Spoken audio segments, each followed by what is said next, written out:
Listen, if we're not coming in right, just let me know. This is one of the first that we're going to be doing. So shout out to everybody who's listening over on Let Me Explain, because technically this is going to be in the future. But let me break this down for those of you guys who are watching live, and just to make sure that everything's tested out. Some of you are OG fans who know about Intercut, the podcast that we have. This is my buddy Zach. What up? So we want to be doing this. Like I've been doing the solo live streams that I'm going to be doing for the next upcoming month. But I had mentioned how we want to do the YouTube kind of membership thing that they have provided there. And the reason that I want to do that one right there is because every time that we do the podcast, I've always wanted to do something in terms of, and if my audio is messed up or something, just let me know, guys, on the chat. But making the podcast first and foremost noticeable, because some of you guys don't know we have a podcast, but we do in fact have a podcast. For those of you guys who've been following since way back in the day, Zach is like the OG. Cineclash co-champion or runner-up champion. Dude, some people don't even know what the heck Cineclash is, but yeah, for those of you who won for the first and foremost, don't even know that I'm not a cartoon.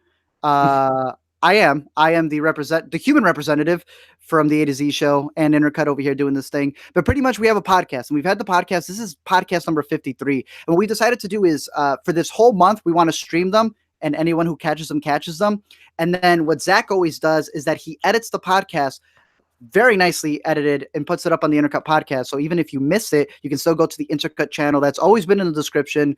It's like on all of our bios. If you go to the main page, you can see everything is there. I know some people don't know that we have all these other things, but it's definitely there. And it also gives us a chance to, on the Intercut podcast, whenever it's taking us, like when Zach's editing and he gets busy, you guys get to see the podcast live early and also get to interact on the chat. I don't know how to pop out the chat to this Google Hangout thing here, but like right now, I'm 3011 full says, yo, I love your channel and your voice is amazeballs, and give us a little donation there. So we appreciate that. So for those of you guys in the chat, shout out to you guys, but also let anyone know who hops in that's what's going on, because someone's bound to hop in and be like, who the heck is that other guy? Why is this not a cartoon? What's going on here? So yeah, so pretty much what we do is that we're going to be recording these on our own, but we want to give you guys like the behind the scenes type of thing. So we're already recording the audio. That we are going to be answering your guys' questions, because that's one of the big things. Anytime we're talking about a topic, because that happens a lot. We forget stuff, and now having not a third voice, but I don't know however many voices are live, then we'll be able to have that available to like get some answer live corrections in here. Exactly. So it's going to be a cool thing. And the special part about it is, like I said, for this whole month, we're just going to be posting them every single week whenever we find the time to record. But then after that, we're going to have it be a part of the membership thing, kind of make the live stream nicer than it is right now. Because I know right now it's just flipping between the two of us. Someone's going to come in. I'm going to be going on a tangent, and then you're going to pop up. And they're going to be like, what? So if you guys can let them know in the chat if someone goes, what's going on? Highly appreciate you guys. If I see any of you guys doing that, I'll give you a shout out on the podcast as well. But Zach, for those of you guys who have never seen the podcast, this is how we started recording it. Take it away. Welcome to the Intercut podcast, the weekly show going over the TV, movies, and entertainment that people can't cut away from. I am your co-host, Zachary Shevich, and joining me, he got all excited because he thought Lululemon was a candy store. It's Arturo Zurita. For those of you who are new to the podcast watching live, I also get like 75% of this man's references when he introduces me. So Zach, I'll let you explain. I mean, this tells me that you're not watching Barry. Barry's back. I'm not. How am I watching Barry when I got 7 seasons to cram in of Game of Thrones before Sunday when I need Game of Thrones isn't the only important HBO show. This Barry was, I think it was at the top of your list. It was at the top of my list of best TV shows of last year. You got to get up on it, man. Bill Hader. I love Barry. Barry doesn't have a pop-up shop in the city where you can go have drinks. That's only Game of Thrones. Yeah. I do want to catch up on Barry, and I do want to catch up on it more so when I can binge it. I have too many shows that I'm waiting the week for, so I'm just gonna wait and just binge it all in one day. Totally to do it. But it's good. I've heard it's good. It is. It stays good. I'll talk a little bit about that in a bit. We're also going to talk about Captain Marvel. We're going to talk about Us. I see you in the comments down below, and maybe get into some of the movies from South by Southwest. But first, Thank you for joining us. If you're joining us on this Let 'em live know. stream, we are live streaming this episode. So if you are catching it later in the edited or audio form, know that we're going to start live streaming some of these episodes through the Let Me Explain YouTube channel. So you can hear it earlier in the week. Might be a nice way to interact with us live. Make sure you check that out. Correct Also, us, yell at us in Yeah. the middle of the recording. Make it more interactive. Also, make sure that you're subscribed to the Intercut podcast, either the video podcast on youtube.com/intercutpod or the audio podcast available on most podcatchers. Also, follow Intercut on social media, whether it's Facebook, Twitter, or Instagram. We are at Intercut Pod. Art, let's start the show the way we start every week here on Intercut with what we are watching. Game of Thrones, all 7 seasons. I have 4 more seasons to cram in before Sunday. Yeah, so what, 3 days, 4 days for that? I'm watching it right now as we speak. It's right there on the corner. So for those of you who don't know, Zach and I, for those in the Intercut podcast, like I'm pretty sure those are OGs. They've been back since like the A to Z reviews days, and so they know how much we've known each other. But like when I first went to go visit Zach's place, it turns out this man doesn't have wallpapers on his computer background that he has on the side right now. He has movies playing. It's called Save Hollywood. It's an app. It's really cool. It makes screensavers movies, whatever movies you want. Yeah, sure. So he literally has movies playing in the background. So I'm taking a note out of his, and I just have Game of Thrones playing in the background. But I don't know how I'm going to finish it. In terms of that, we haven't done a podcast in a bit. The last time was South by, so Yeah. I've seen a bit since then. Exactly. You had a bunch of stuff to do at South by Southwest and continuing your road trip. I got laryngitis. You might still hear that a little bit in my voice. So I was unable to podcast. I got to show him. I got to show him a little bit, but keep going on what else you've watched. I mean, I'll drop in the Star is Born clip later. I don't know if you saw that on my Instagram, but I didn't get to it. But yo, you guys watching this man? I'm in Busch Gardens. I was still traveling. Podcast, the weekly show going over the TV, movies, and entertainment that people can't cut away from. I am your co-host, Zachary Shevich, and joining me. I get this, right? I'm waiting in line to get on a ride. People are looking at me. Alina, my girlfriend, goes, "This man, are you listening to Lupita Nyong'o in Us?" This guy had laryngitis. He's dying on the other end. I had no idea what was going on, but hey, I'm glad you're better. Yeah, back better than ever, ready to podcast. It's probably you're tethered, but yeah, whatever. It could be. I won't say. So yeah, Game of Thrones. I've been watching a little bit of it too. We were talking before we started live streaming about the Battle of Blackwater, one of my favorite older episodes from season 2. We've been revisiting stuff like the Red Wedding. Anything stuck out to you so far on your rewatch? Some things that little things that I didn't even know were things. I had no idea seriously had another kid before the other 3. Connecting the fact that Robert Baratheon definitely killed the Mad King because the love of his life, Lyanna, was with the brother of the Mad King. Bro, did you know Catelyn Stark was married to Ned's brother? He died. That's why they got married. Mm-hmm. There's just little things that change the entire dynamic of the show, but I'll give you one that I loved. And then we'll continue to talk about something else. Dude, there's a scene, and I'm keeping it as cryptic, and I feel like Game of Thrones is one where even if we say something, people be like, I have no idea what that is. Yeah, if you haven't watched it, you got like 7 seasons until you know what we're talking about. Yeah, I remember when someone said, yo, season 1, there's this whole thing that happens where like the main character goes, and I was like, okay. And I'm there thinking somebody else is the main character, and then the main character died. Well, all the main characters die, and it's like, it still surprises you even knowing that. The one that got me was Shay. So we know what happens with Shay. Yeah. I'll give it a little bit. Anyone listening who knows Game of Thrones, you know what's going on. Did you know in the first episode when they meet, Tyrion explains to Shay, you know, he thinks that, oh, this is his girl now. He's explaining to Shay how when he was 16, Jaime fabricated this whole thing with a prostitute to pretend to be this like whittled old woman, and Tyrion saved her. It was all to boost Tyrion's ego, but the prostitute, after sleeping with Tyrion and making him feel like the hero, which was Jaime's intent, the good brother that he is, after all that happened, she felt she wasn't paid enough and just straight up told Tyrion, yeah, this whole thing was fabricated. And he's like, but I was young and stupid. Shay, who is yet again another woman who's getting paid by his family members, tells him, honey, you're still young and stupid.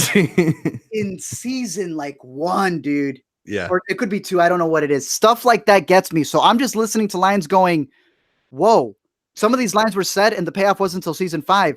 What is going to be said in season 8 where the payoff is in season 1? And I really hope it isn't Arya reminding Jon where to stick the pointy end. I'm enthralled by it. Yeah, it's really to revisit it from the beginning. It is amazing how many seeds they plant early on. I mean, they did have the books to go on, but for people like us who haven't read the books, it is just an unparalleled dense show in the way that it has all these layers of characters and plots and intrigue and rivalry.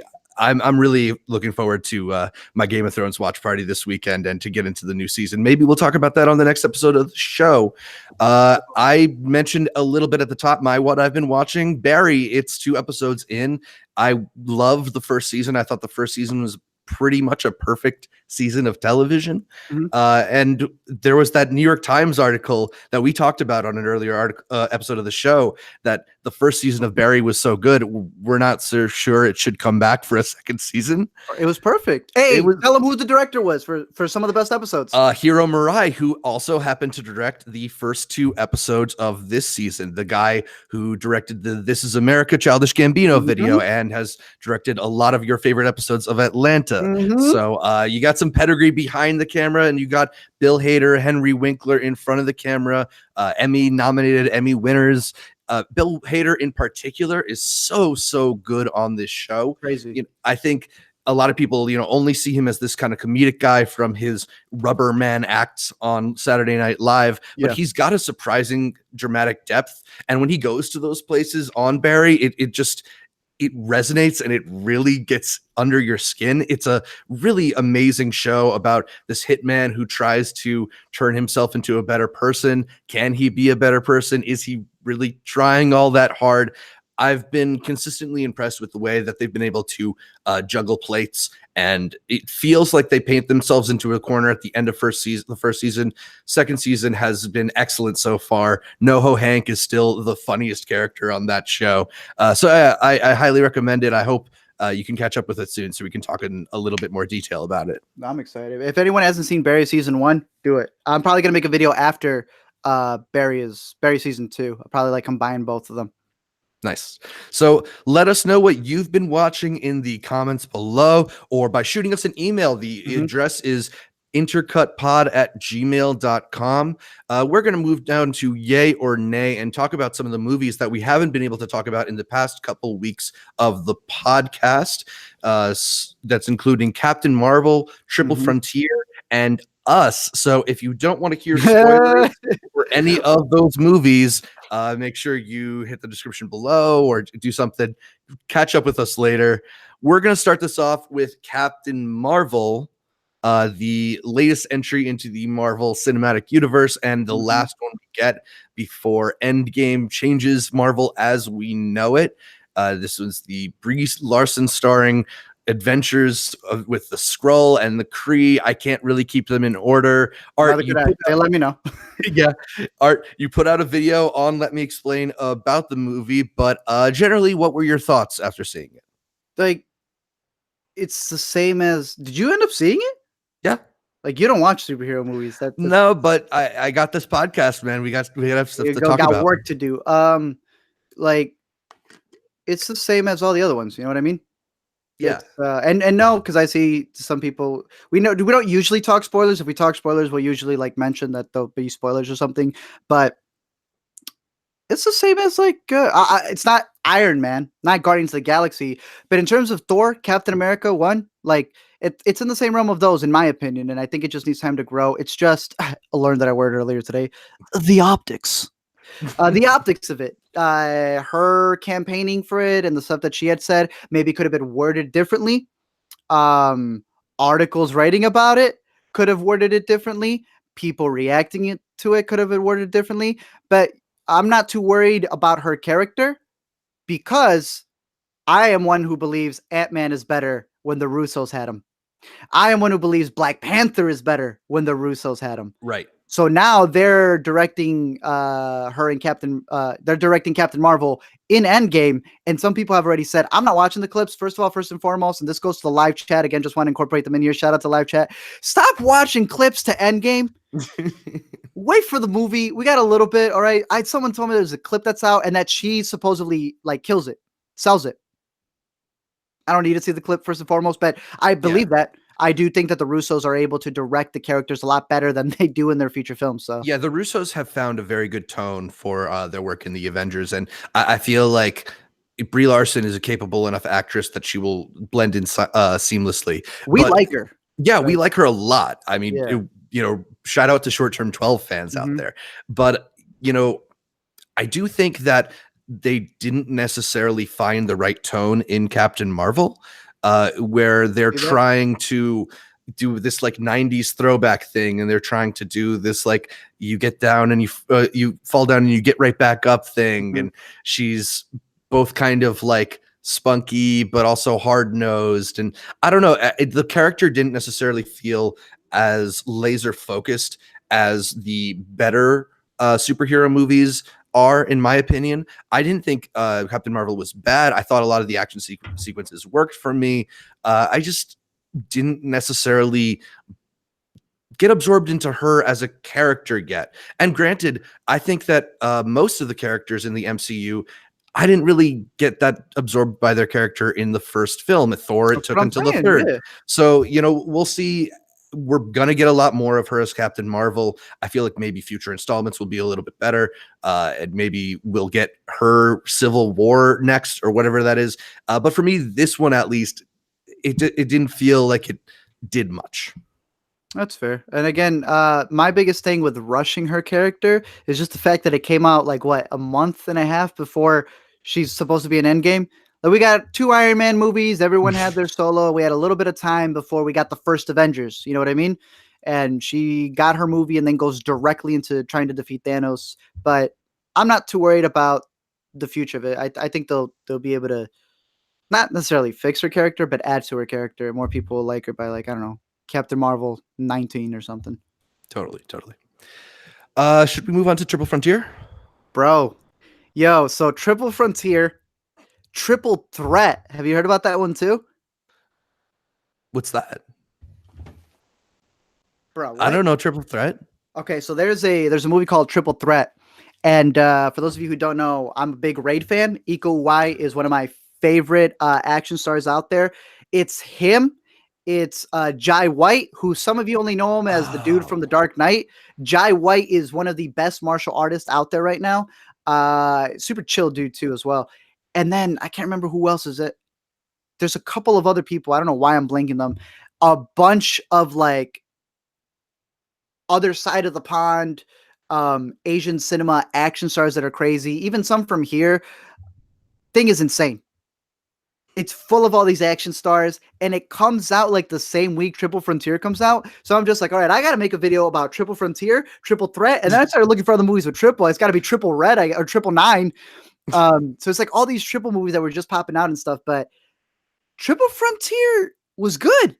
Yeah, so this is a movie that comes from director J.C. Chandor. We like.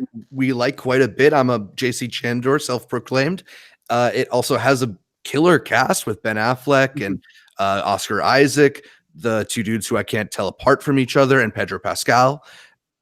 And I believe it's based on a Mark Bowl script, the dude who wrote The Hurt Locker, who, Probably. say what you will about some of the movies he's written, but he's a capable thriller writer. I think a lot of people were surprised that this one ended up on Netflix, being that it had such a It's big behind it, and that it kind of was sort of released with a whimper. It did get a 1 week run in limited theaters before it was on Netflix, which is notable since that's not typically the Netflix release strategy, but it's available now for everybody to see. What did you like about it? I thought that the cast was pretty good, and it was more so the writing of it. Supposedly the cast was supposed to be even bigger. I don't know who the other people were, but do you want to give the plot?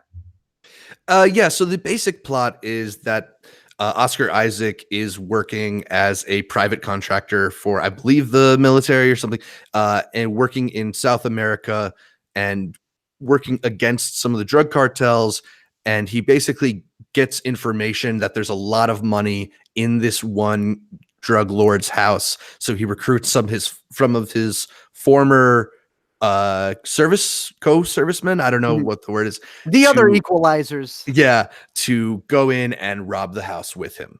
And the crazy part is we searched up the guy that kept saying it's El Chapo. Is that who it's supposed to be based? I don't think it's based off his story, but the guys who they were going after was El Chapo. Like, I searched up his name. That's El Chapo. That's what they said in the movie? No, they kept saying his real name. We plugged that in. It's El Chapo. Oh, weird. I mean, they went to, what was it? It was Sinaloa, and that's where El Chapo is. I may be mistaken, but we're searching it up. I'm like, yo, that is that's El Chapo. What I liked the most about it was the efficiency of it. I thought that was pretty cool. You know, like when they go in there and like some characters were saying stuff like, stop getting too greedy. He's like, I'm not greedy. I gave us a 15-minute cushion. I'm like, yeah, that makes you even more. You were greedy before you even used that much money.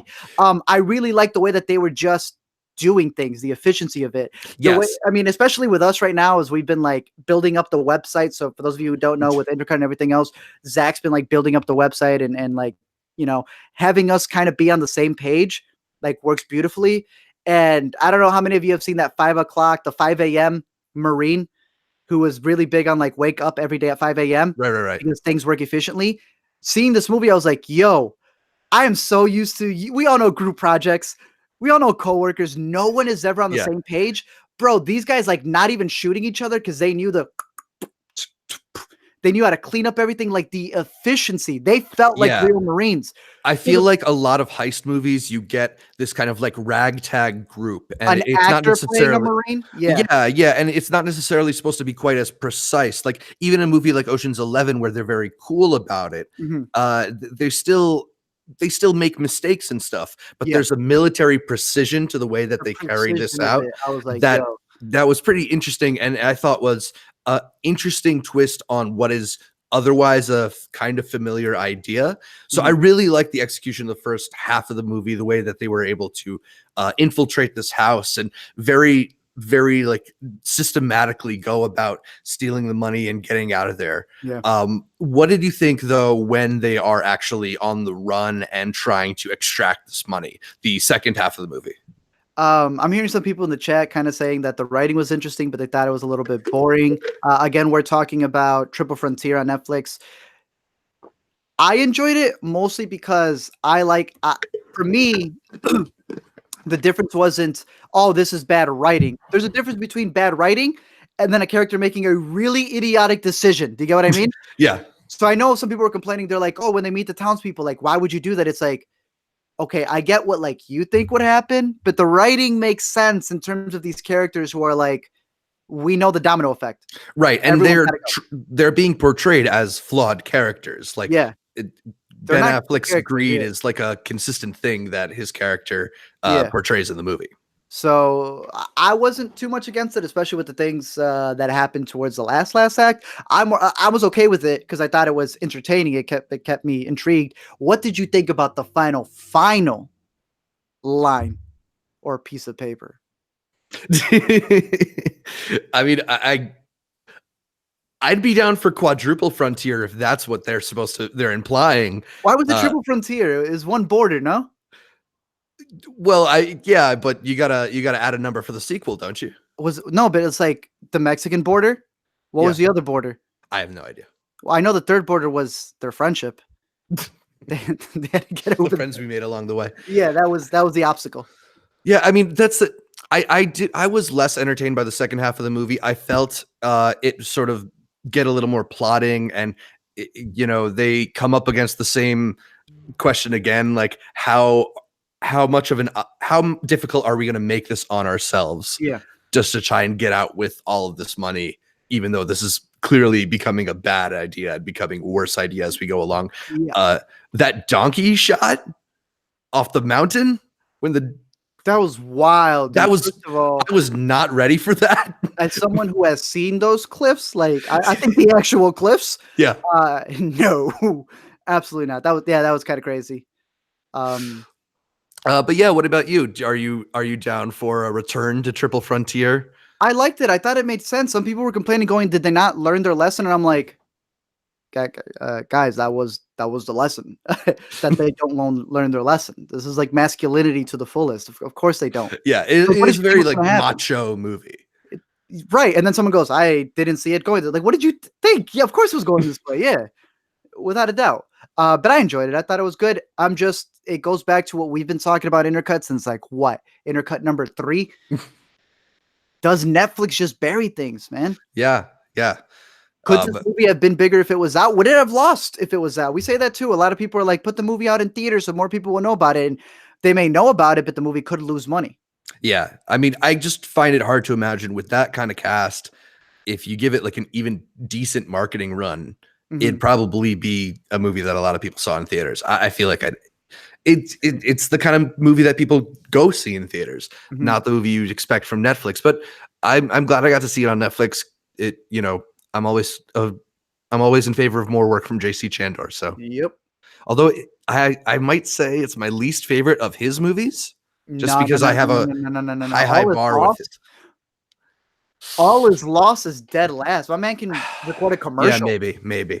My man can make a YouTube video reacting to I don't know what. That'll be better than All Is Lost. And All Is Lost is not a bad movie. I saw like there was 5 All Is Lost that came out that year in like Mhm. 2014 or whenever it was.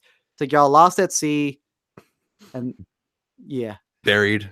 And yeah, exactly. Yeah, you know exactly what I'm talking about. Yeah. It's not bad. It was just like this is good. I can't say anything more of it because I already saw the 10 out of 10 version of this. So it's All 10 out right. of 10, but not good. So let's move on to the movie everybody wants to hear us talk about. It's Us, Jordan Peele's follow up to Get Out. So at this point, we're just gonna have to stop to let me explain. Thanks for joining Thanks us. for It's joining been us. really For those of fun. you again who have been watching live as we stream on Let Me Explain, but I made the oath I can't be talking about us. We have yet to have this discussion. Yeah. We I'm still have Bandersnatch to talk about, really, but again, for the people who are watching this live, and again, this is going to be live streamed on Let Me Explain. We're going to try to do it every single week, but at some point, it's going to just be like unlike the live streams that I have right now that stay up for like a day before I uh, unlist them and it lives there in the community tab. You either watch the live stream or you got to wait until it goes back up. So not only we get a little head start, but we always do this where some people ask me like, "What are your thoughts on this?" I'm like, "I'll go to the Intercut podcast." We always talk about my initial thoughts. Um, I hated Us when I first saw it. really. Despised it. I thought it was the dumbest thing. I even tweeted. I yet to even delete the tweet. I think it was like he had set up all these Jenga pieces, and then was like, you know what would be really cool if I Yeah. did this, and then it just falls on his face. And it took me a bit. I had said it took me a bit to like kind of realize, okay, there's a bunch of other stuff that's going on here, and I respect the filmmaker.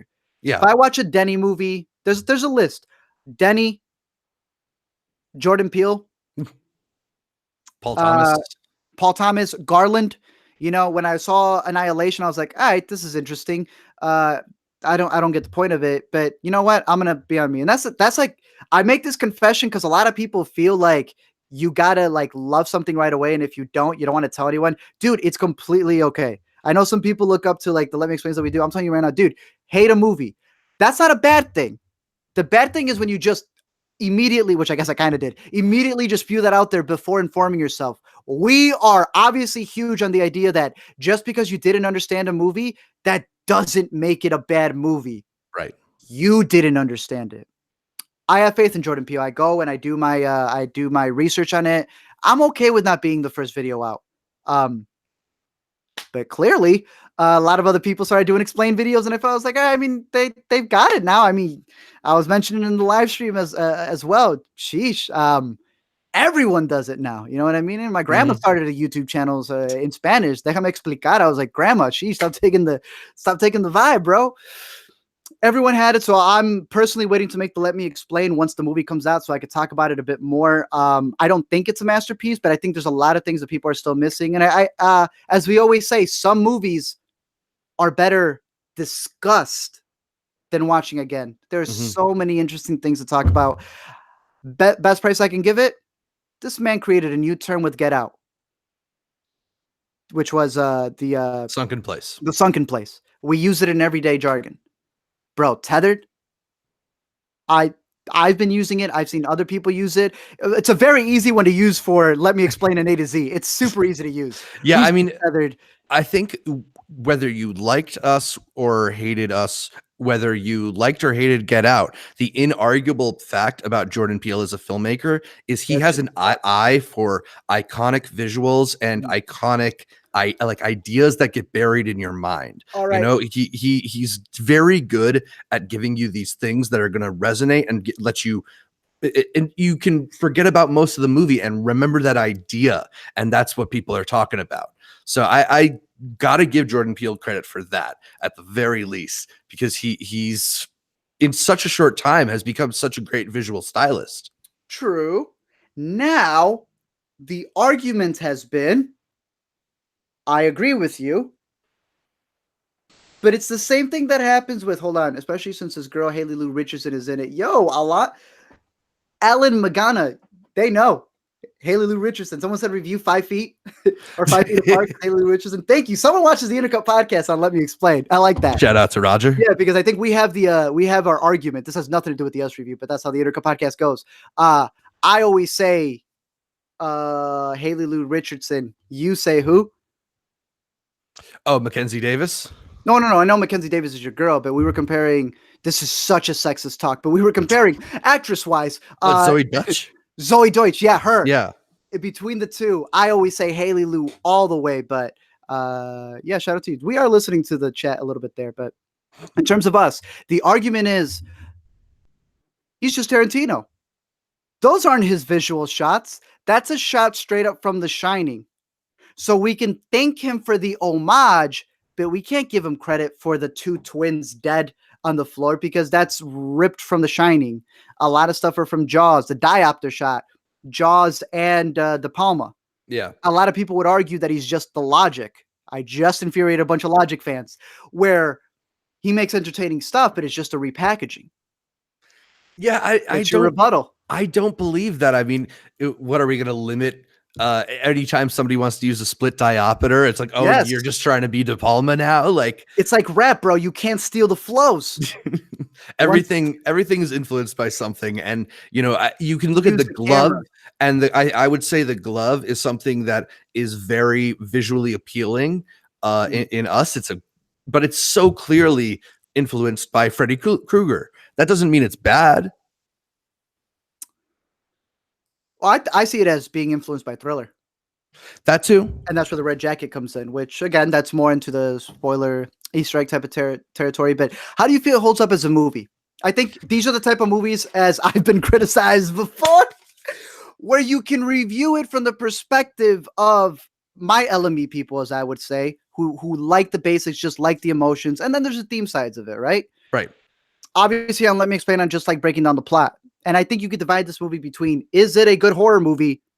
Or is it, as we like to talk about, one that has these interesting themes? So let's talk about it as a horror movie. Do you think the plot in and of itself, forget the themes, does it hold up? The plot, you know, I think that horror movie plots in general can be a little bit loose with their mythology, and things can not add up quite as well as you would want them to in a perfectly logical world. So there are things that I'll forgive in a movie like Us.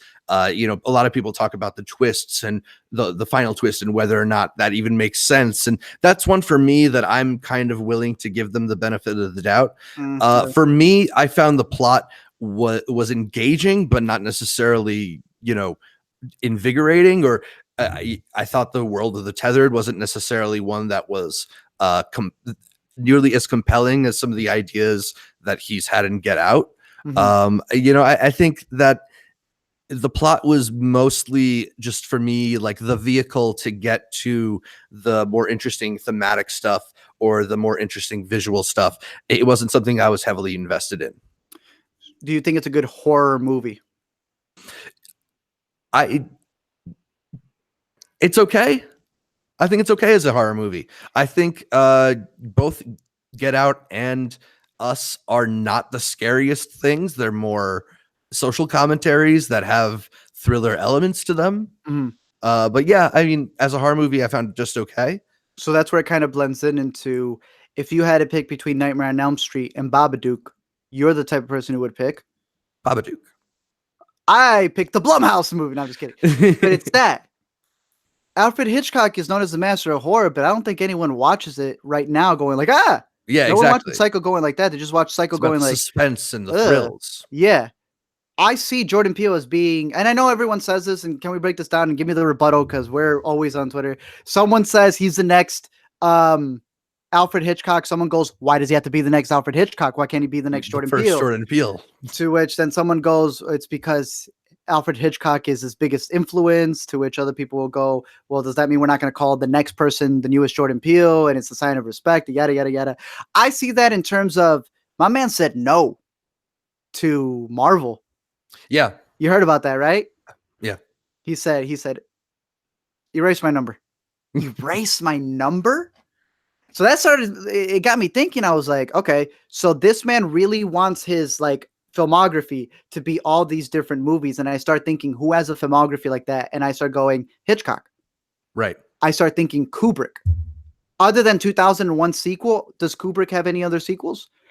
Even The Shining is so far removed from the book, as we know, that they're all his individual stuff. Right. That's a different type of filmography as, say, and we were thinking about this. Who did Captain Marvel? We had this joke the other day. Anna Fleck and Ryan Bowden. They did Mississippi Grind. And Lars and the Real Girl, if I'm not mistaken, right? Maybe. They were doing a bunch of indie films. And I was looking through their filmography and I went, that's funny. Indie films? Big blockbuster. Right. And I started going, can you imagine in the future when their package, like you can buy the Hitchcock collection, the Jordan Peele collection is going to look like that. And I thought in the future, okay, maybe let me put those to the side. Can you imagine Barry Jenkins? You want to watch Melancholy. What's the full name of the first one? Medicine for Melancholy. Medicine for Melancholy, right? You want to watch Moonlight. You want to watch If Beale Street Could Talk. I don't know what his next one is, but like 15 years from now, he's going to come out with some like crazy classic, right? And those people are going to be like, man, I want to go back and see like where it all started. Can you imagine picking up the Barry Jenkins collection and in between there's like a Marvel movie that he did? Right. That's weird. Yeah. No, Jordan Peele definitely feels like he's thinking about his entire filmography. I've heard some interviews with him talking about Us, and he says there are a lot of ways in which Us was directly wanted to contradict some of the things he did in Get Out. The way that Get Out was very much a story about race. He wanted this to be a story starring a Black family, but that is not explicitly about race, which I found interesting. The most interesting thing that I found, and I don't know if this makes Us better or worse, to be honest, is that he talks about the movie as a kind of Rorschach test. And I see that too, because so the trailer, the metaphor of who the tethered are and what are the societies underneath us that keep us lifted up.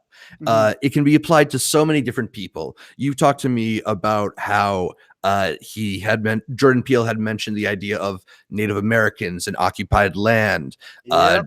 I came out of the screening and heard people talking about immigration and whether or not we're supporting illegal immigrants. There's people who are talking about it as a big political metaphor about Democrats and Republicans. And I think it's genuinely impressive to have a movie where the meaning of it can be so interpreted based on your worldview.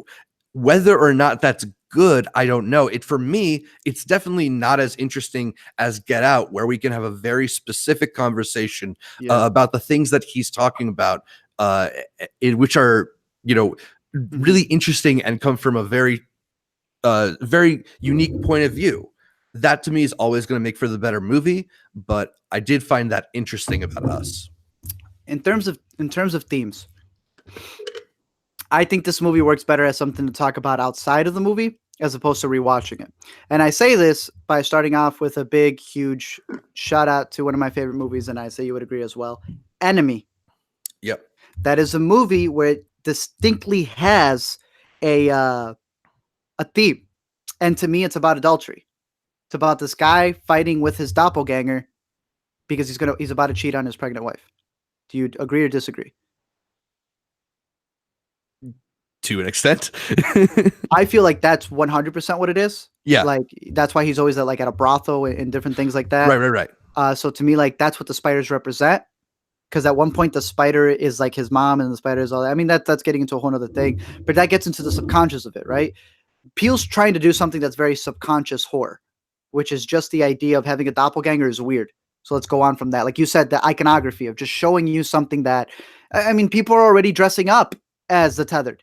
Yeah. It's an easy costume. It's yeah, it's crazy. But do you believe not every interpretation can be right? Well, I don't know about that. Because If he says that it's not, I put a black family because of the same reason I like Searching, right? They're Asian because why not? Right. Not they're Asian because that's the plot point. Right. As Get Out was. Get Out, it is a plot point.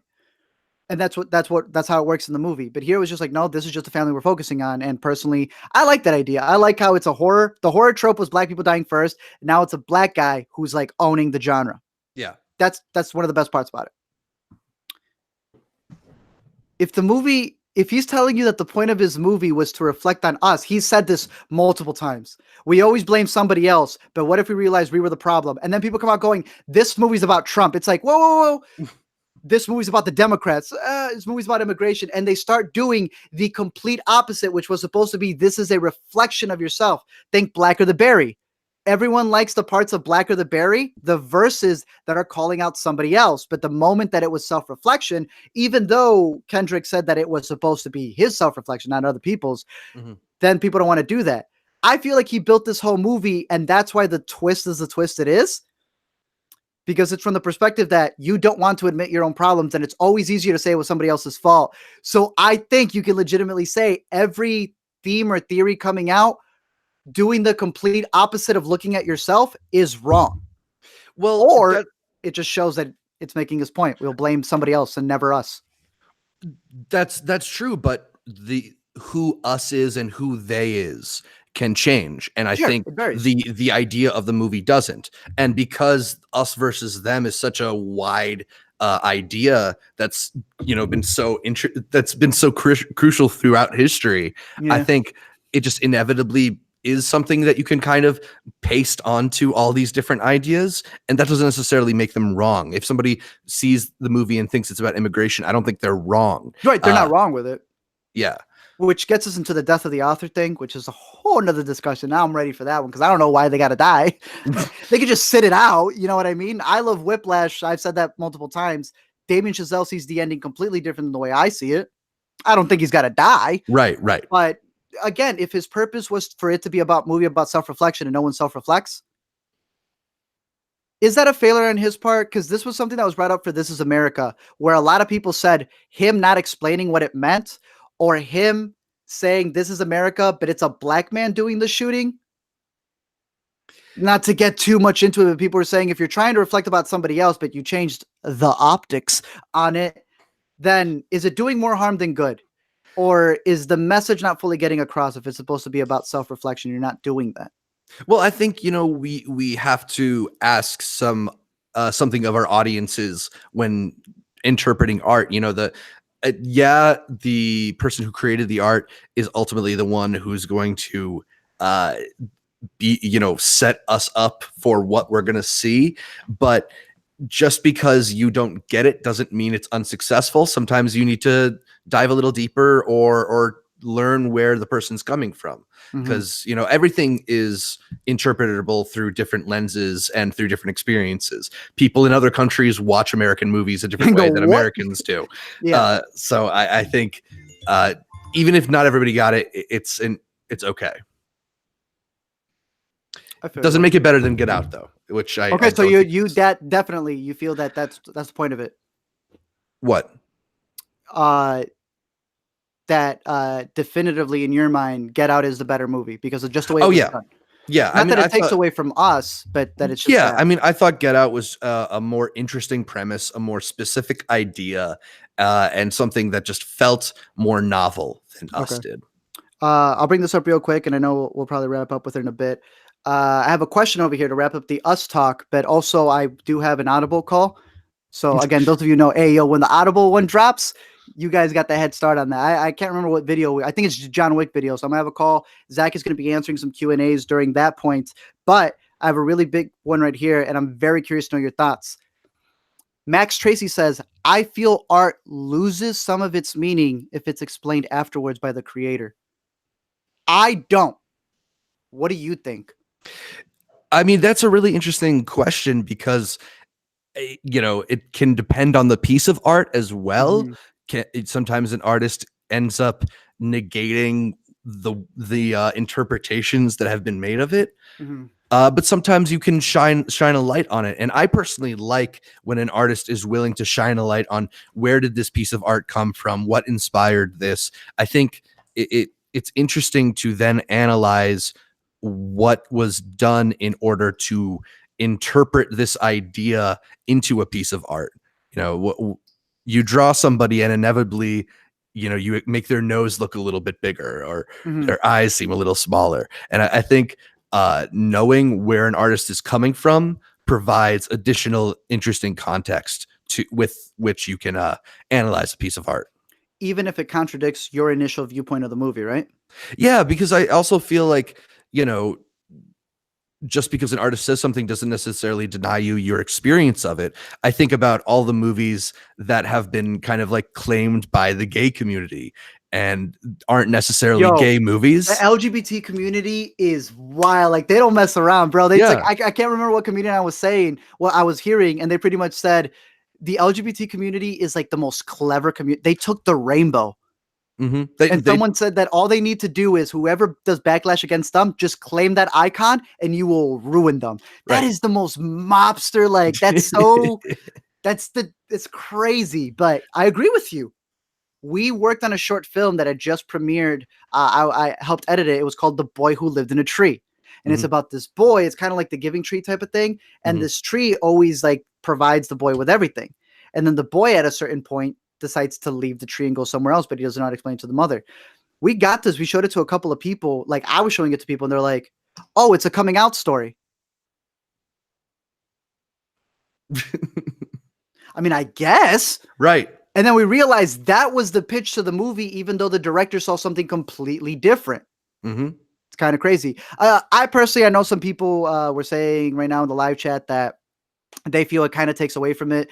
But let's see. I don't know. I feel it's better when the artist explains the art before it's released. An opposite one is it puts a limit to where the art can go, and the conversation by fans is dead because we then have an answer. But that's just my opinion. See, I personally kind of see it differently than that. Because again, if the author says something, then the fans are dead. So the rebuttal to that is, well, kill the author, death of the author, and the fans aren't dead. I Mhm. think both can have it because everyone always says that good art should not be explained. What are you talking about? I don't think you should limit what it means, but every time a let me explain is done, there's an emphasis on the what, Zach? The me. It's what Yeah. it means to me. So yeah, I'm also curious what Jordan Peele has to say about it. Why is his viewpoint invalid? I don't think it should be.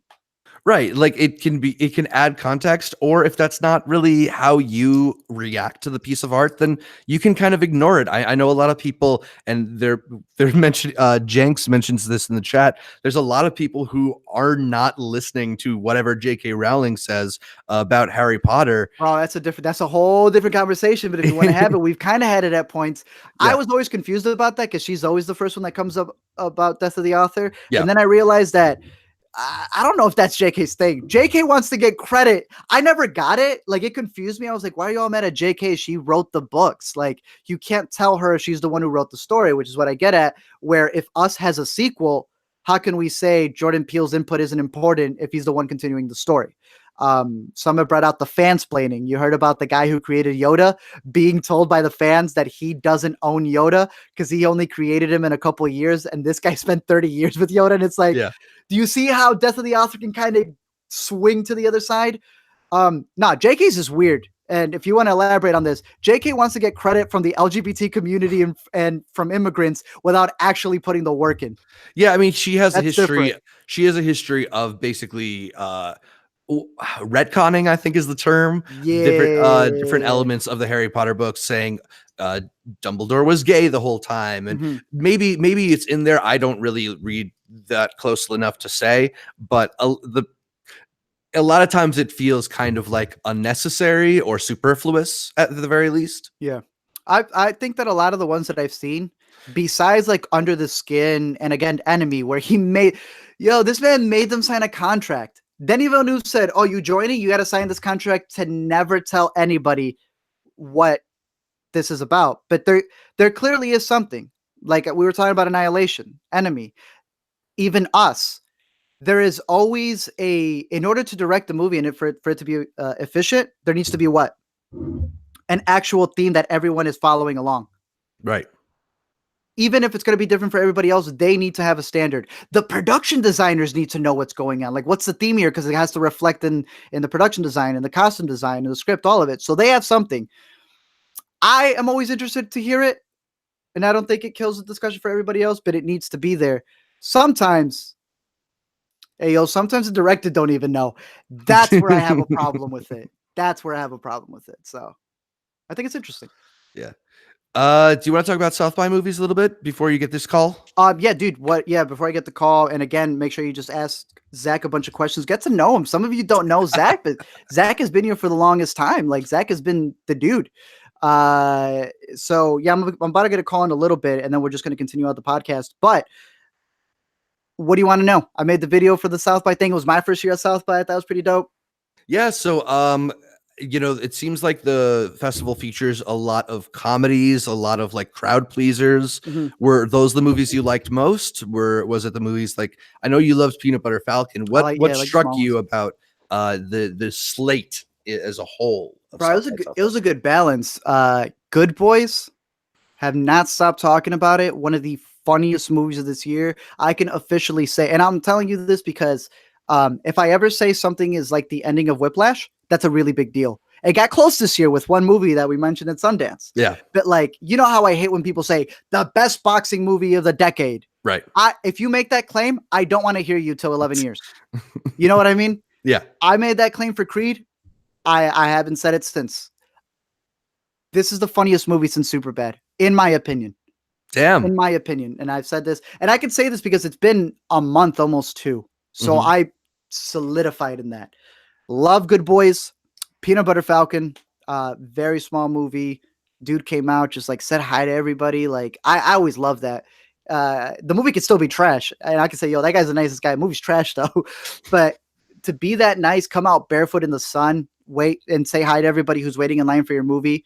That shows me a lot, and I think it's also displayed in the movie. It's one of the best movies. It was my favorite movie of South by. I love that movie.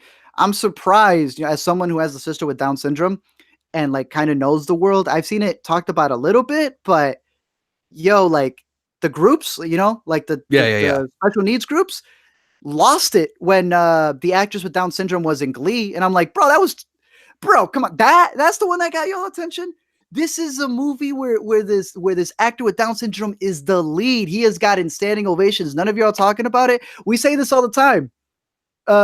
What goes trending? Scarlett Johansson, because she wants to play a transgender. What doesn't go trending? Fantastic Woman winning an Oscar. Zach, go. I'm really excited for Good Boys, especially since the marketing around it is pretty much pitching it as middle school Superbad, and you seem to agree with that. Another movie that's been getting a lot of the Superbad buzz is Booksmart. I know that we've been talking about that recently. It's the directorial debut from Olivia Wilde. Got Caitlin Dever and Beanie Feldstein as the leads. Do you like this one as well, right? I liked it just as much. And I can tell you the jokes that didn't hit me, I'm so glad, because I always say this. I don't believe a movie should be completely universal. If it's too universal to me, how the heck is it going to be funny to the person who has a different viewpoint than I do? You know what I mean? I think it got screenings yesterday. Shout out our buddy Fernando, Border Logic. He's on the chat right now. They went to go see it yesterday, and a lot of people did. So a lot of people were out there watching it. I don't know if there was a super advanced screening of it. I know it comes out in a month, but this one's gonna hit. This one's gonna hit a huge demographic that has been waiting for this movie. There have been some that have come close, right? But there was a lot of streaming services before Spotify. This is the Spotify of this perspective, this comedy. And it better Twitter. Yo, y'all can't be complaining about wanting this movie and when it finally gets here, not promote it. That's all I'm gonna say. So do you think this movie is going to launch Caitlin Dever and Beanie Feldstein like in the way that Michael Cera and Jonah Hill were kind of household names after Superbad? Most definitely it's going to be for the other one. I can't remember what the other one was. I'm in the call right now. Yeah, I'm in the call right now. So if you want to talk about anyone there, but I'll be back in a little bit. All right, so thanks for sticking with us here on the live stream. For those of you who are tuning in late, this is a live stream of the Intercut podcast, the podcast that Art and I co-host on youtube.com/intercutpod. We are doing this live recording now, and I'll be editing the video and posting it online later.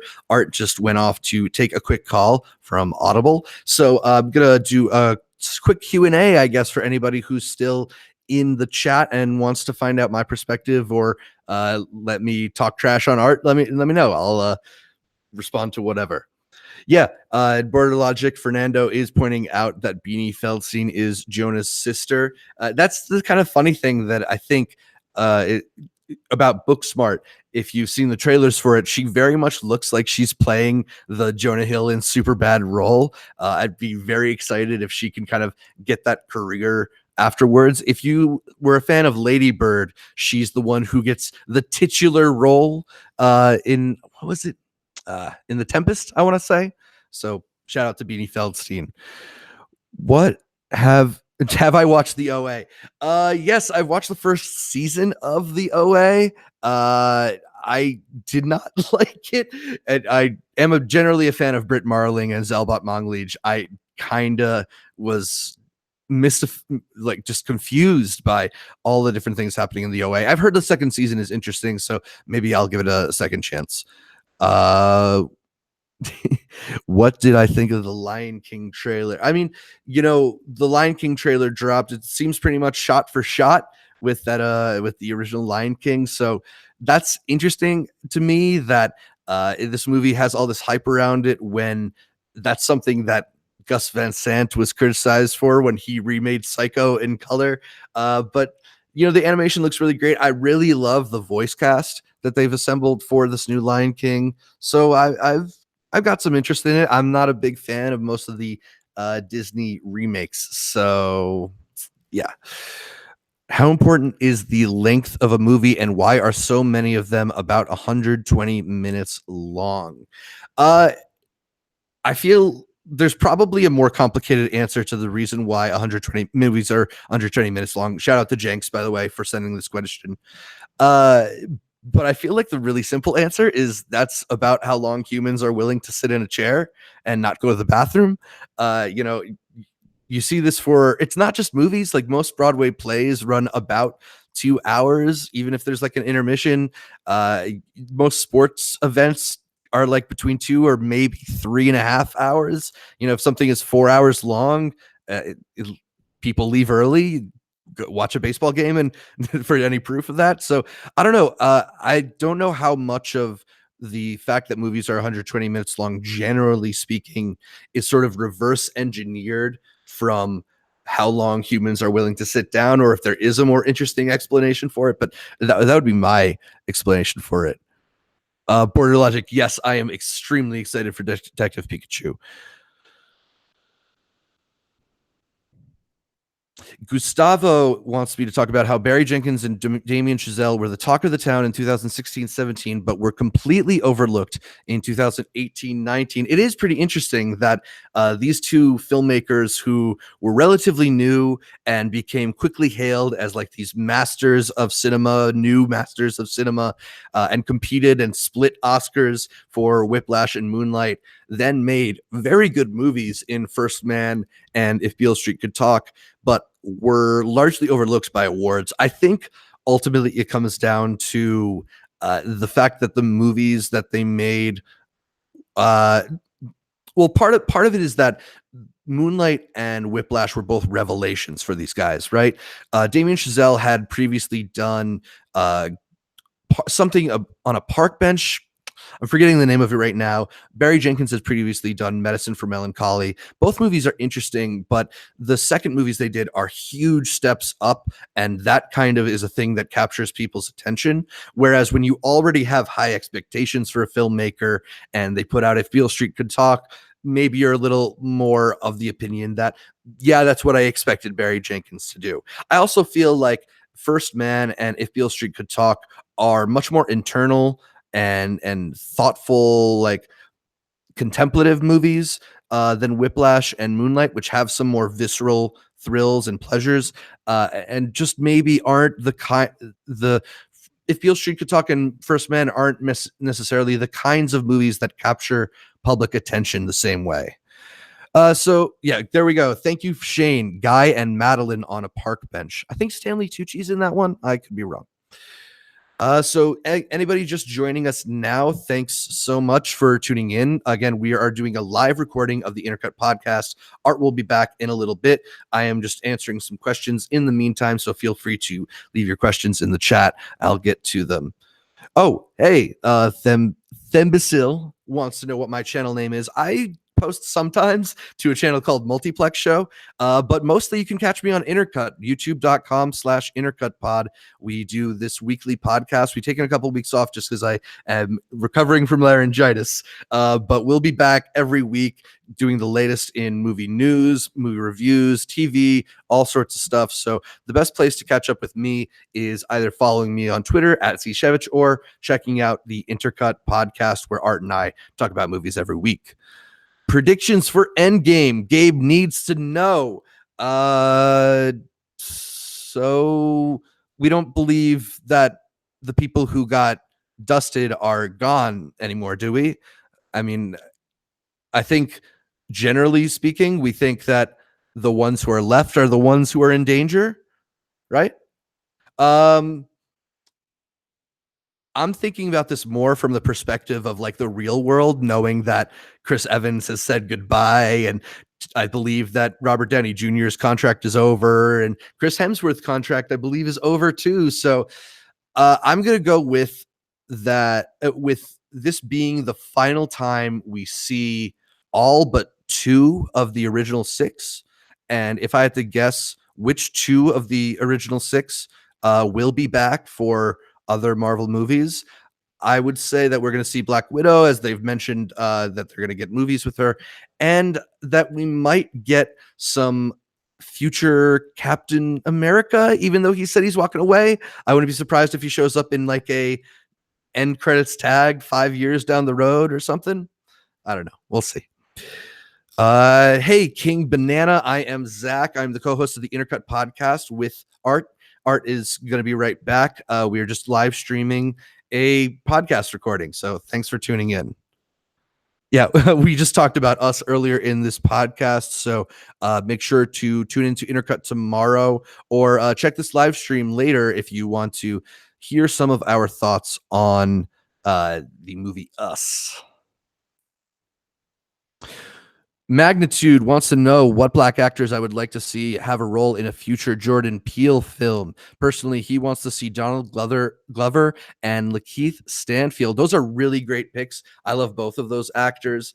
Another actor that I'll bring up is William Jackson Harper. For those of you who watch The Good Place, he's Chidi on The Good Place. I've been a fan of his for a little while. He's shown up in some movies like Patterson. He showed up on High Maintenance. I think he's a really fun actor. He has this ability to play neuroses and also just go from like 0 to 100 really quickly. I think he's got the kind of comedic and dramatic range that would be good for someone like Jordan Peele. So yeah, Lakeith Stanfield would be great. I'll it feels like cheating because you mentioned 2 Atlanta actors, but I'll go with the third, Brian Tyree Henry. Whenever that dude shows up in a movie, I'm very happy. He seems to be getting a lot more work, and that makes me happy. So yeah, Brian Tyree Henry is another one. Toby, this is not a face reveal. Charlie, I have not seen The Hole in the Ground. We'll ask Art when he gets back in just a bit. Just a reminder for those of you who are tuning in, Art, the Let Me Explain guy, he is on a phone call right now, but we're in the middle of recording an Intercut podcast. I am the co-host of that podcast along with Arturo. So stay tuned and we'll be back to finish up the podcast in a bit. Moritz wants to know, am I excited for Disney Plus? Excited? Sure. I mean, I think it's going to be interesting to have Disney enter the streaming race and really compete with Netflix. One of the things that Netflix has done is kind of increased production and increased the amount of stuff we're getting. And I think Disney Plus is likewise going to just have to greenlight a lot of content, especially at first. So there's a part of me that is excited for that. The part of me that's not excited for Disney Plus is the part of me that does not want to pay for Hulu, Amazon, Disney Plus, Netflix, whatever the Criterion Collection gets on next, Mubi, Shudder, all these services. It's at some point it's going to cost more than cable. Ex Machina guy wants to know what I thought of Green Book. Green Book was, I think Green Book is a classic case of a movie getting a bad reputation because it gets so overpraised. If the movie had never been nominated for any Oscars, I'd probably be like, yeah, you know what, Green Book was okay. Do I believe it should have been Best Picture? Absolutely not. And that's kind of clouded some of my memories of what I remember is just kind of like an okay buddy comedy that was named Green Book for some weird reason, even though they spend more time talking about fried chicken than they do the Green Book. So yeah, I mean, I think that was not a movie that was necessarily meant for prestige and got it anyway. And that's maybe one of the things that is hurting that movie's reputation. And Mercenary asked, what would I think of a female Expendables? Linda Hamilton, Mila Jovovich, Sigourney Weaver, Ali Lauder, Lena Headey, and such. Who would I like to see in it? I could think Michelle Rodriguez would probably be good in a movie like that. Maybe Zoe Saldana has earned it. She's been in some action stuff. I think it could be cool. I'm not, I kind of care more about the plot to say yes just on the idea, but you're talking about a lot of people who have a lot of charisma on screen, and generally speaking, it's fun to watch them. So I would definitely be down. Call Me Amino thinks that Disney Plus could be better than Netflix. There's a chance. Yeah. I mean, it's got a huge catalog to draw from. Netflix has to make stuff to get you interested in. Disney can just be like, we got the vault, we're opening it up. And that's a lot for a lot of people.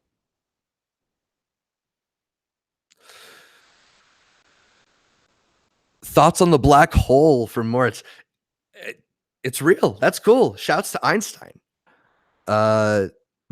General Ty, this is not what LME looks like. I am not LME.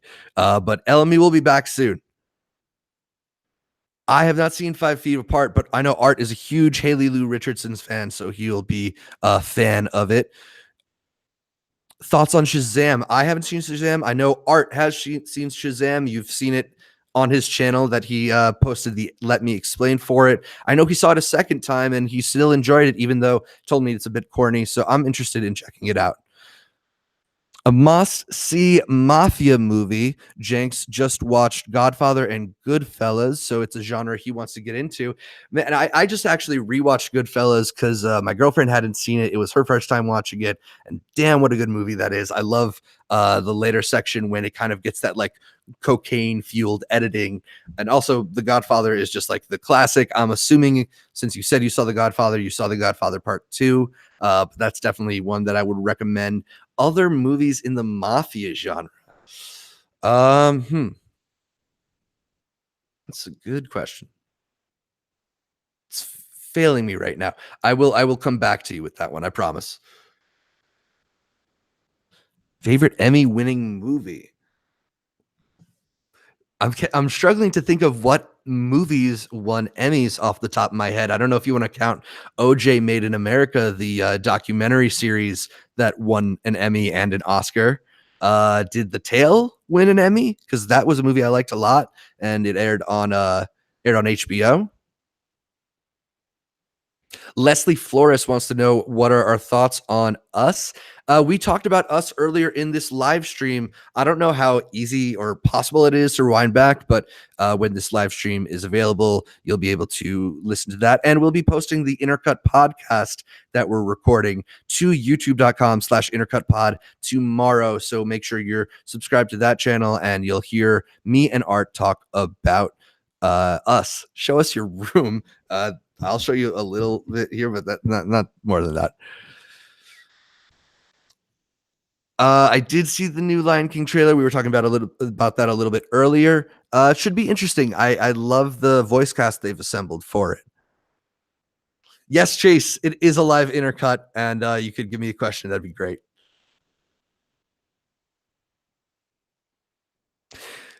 Thimbacile wants to know, what do I think about all the Disney classic remakes? This is a subject that we've been talking about behind the scenes at ATZ. We got Fernando, who's in the chat as Border Logic, working on an article for it for the forthcoming website. So you'll hear more of our thoughts on that in the future. As for what I think about the classic Disney remakes, I totally understand it as a business model. You know, these are iconic things, and we have the technology to make them seem a little more lifelike. So I guess why not give them an update? I think the thing that bothers me with most of them is I feel like they're downgrades visually. I think particularly if you look at Beauty and the Beast, which I know a lot of people love. I'm sorry, but I really, really did not like the more recent Beauty and the Beast. Just the design of all the characters, of the teapot and the candelabra, they're like horrifying. They're uncomfortable to look at with your eyes, and it does not seem to me like stuff for a kids movie, which is what these movies ostensibly are, right? So there's some of the Disney remakes that I think are better than others. Generally speaking, they're not my favorites.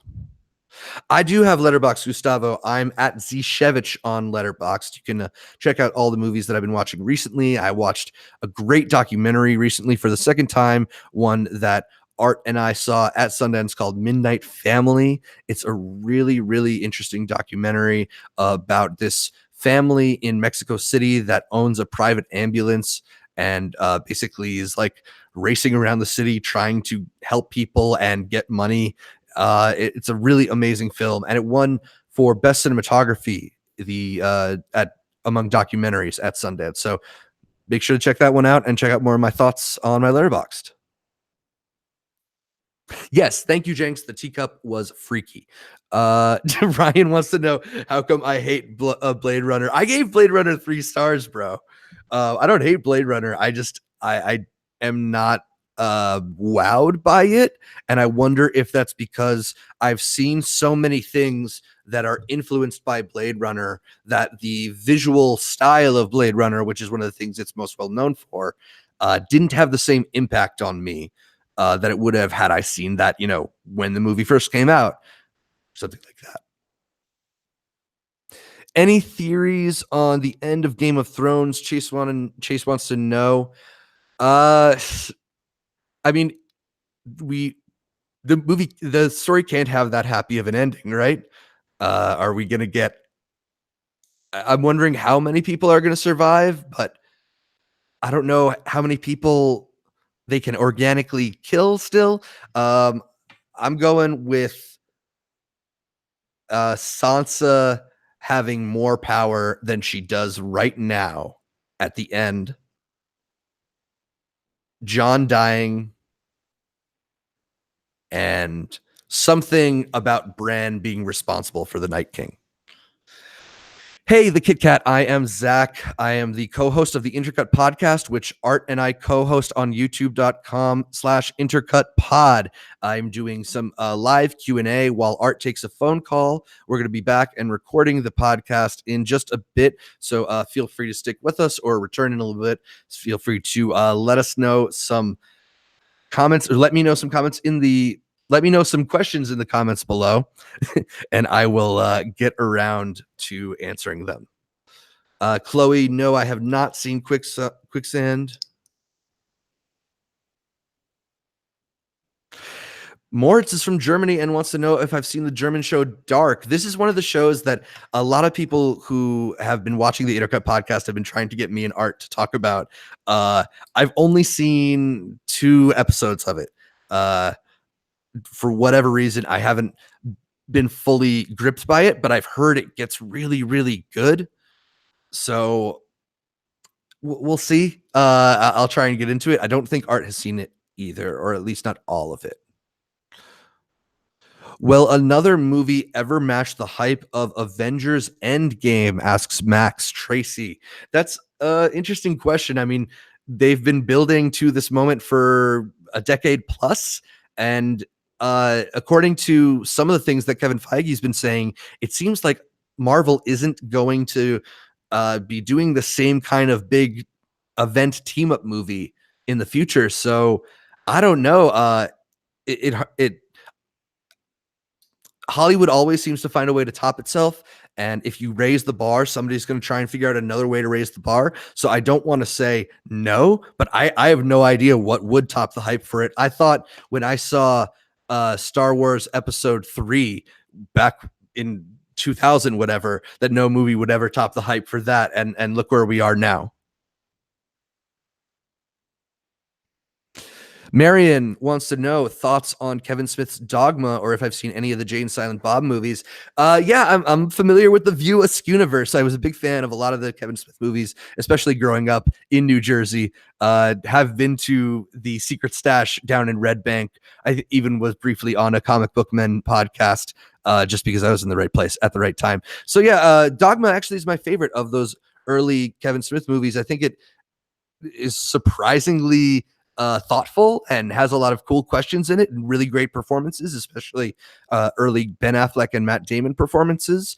Jay and Silent Bob can be fun. I am a little bit worried about the Jay and Silent Bob reboot movie, whatever they're calling it, just because I haven't liked Kevin Smith's more recent work, but you know, maybe it'll be a return to form. Jay Muse is really funny in Zach and Miri Make a Porno. So yeah. Hi, Isaac. Hi, Nkosi. Night Moritz.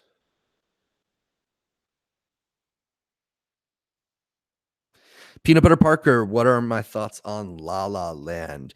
Damien Chazelle is a master of musical filmmaking.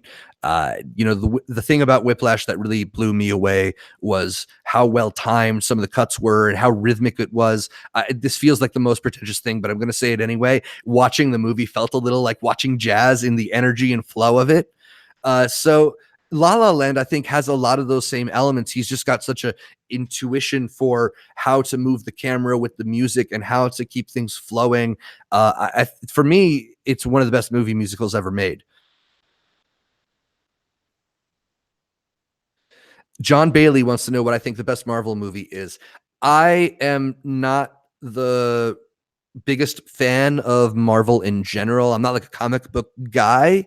So, you know, my answer is not going to be based a lot on the Marvel stuff. For me, my favorite Marvel movie is Thor Ragnarok because I really love the Taika Waititi style of humor. I think Taika Waititi is a really great filmmaker. I think Hunt for the Wilder People and oh man, I'm forget what we do in the shadows. I might be messing that title up. Those are both hilarious comedies.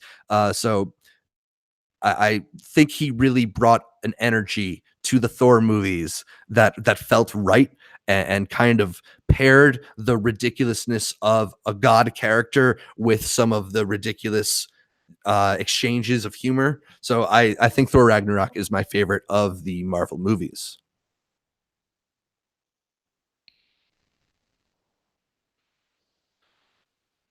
Toby, Daniel says, does anyone else think the Endgame trailer was boring? I've seen a lot of people praising the Endgame trailer, talking about it's incredible that they, did this trailer and don't show any action in it.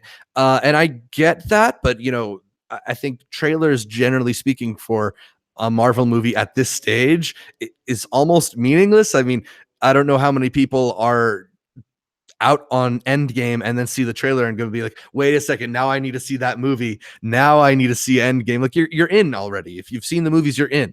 So yeah, I agree with you, Toby. I thought the trailer was a little like anticlimactic. I mean, if you really care about the characters, it really is interesting to see them and to find them in this emotional state. But yeah, I mean, it's definitely not action packed the way that a lot of Marvel movie trailers are. Katarina, thoughts on Citizen Kane and the impact it had on the movie industry? I'm going to take this one because I don't think I'm going to get a lot of questions about movies pre 1990 for that matter, but also pre 1950. I think Citizen Kane is great. I know it's boring for a lot of people, but I think visually it created so much of the language that we know today in movies, and I think it's really cool to see the ways in which that movie sort of laid out a structure for so many other films to follow. It's got a lot of really iconic moments. It's got a lot of very iconic shots. I enjoy Citizen Kane a lot. Hi, Danielle. It's just Brandy asked me to do that. Jordan wants to know if I like Stranger Things. I do like Stranger Things. I think I like Stranger Things a bit more than Arturo here on Let Me Explain does. I think that Stranger Things is fun. I'm generally speaking a fan of movies and TV starring children, but that has some adult themes to it and takes it a little bit seriously. Kids in Danger can be kind of like a fun movie trope. But I'm in it less for the homages to the 80s stuff and more in it for the nostalgic elements of childhood, like riding on bikes with friends and making up games, stuff like that. So I'm going to be very curious to see what happens in the third season as they continue to age these kids and try to maybe make this a little more mature of a story.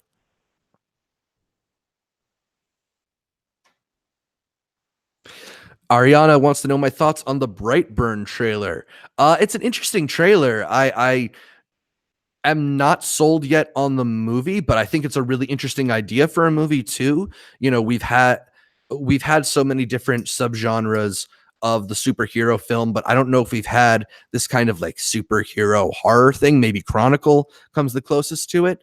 But to sort of do this inverse of the Superman story is intriguing, and I like Elizabeth Banks a lot.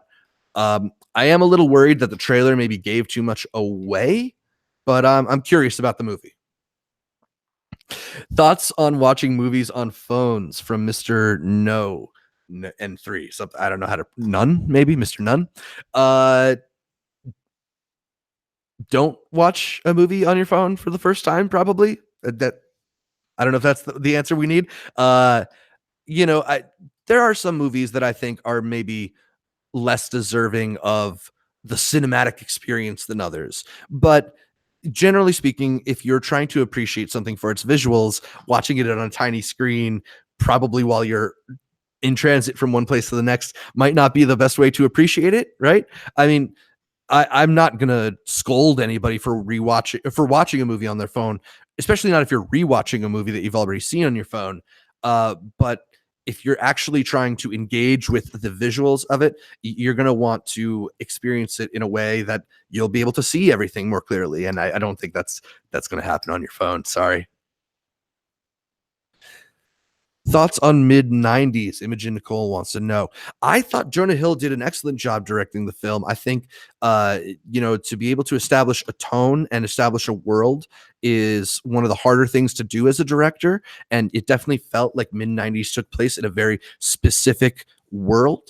The characters had a way of talking. They had mannerisms that reflected each other. They felt like friends that would hang out. I think all of that is reflective of a guy who has an idea for what he wants his movie to feel like, even more than what he wants the movie to be from moment to moment. I know Art liked the movie more than I did, but I thought mid-90s was solid and a really good coming of age story. I am not LME Cole. I am Zach. I'm the co-host of the Intercut podcast. LME Art just took a step away from the computer to take a phone call, but we are in the middle of recording the Intercut podcast, which you can catch on youtube.com/intercutpod, where we talk every week about new movies, new movie news, new TV, all that kind of stuff. So make sure you're subscribed to the Intercut podcast. You can stay tuned, and Art will be back on this live stream in just a bit. I've been answering some questions in the meantime, so feel free to hop on the chat and interact. Let me know what you want to hear me talk about.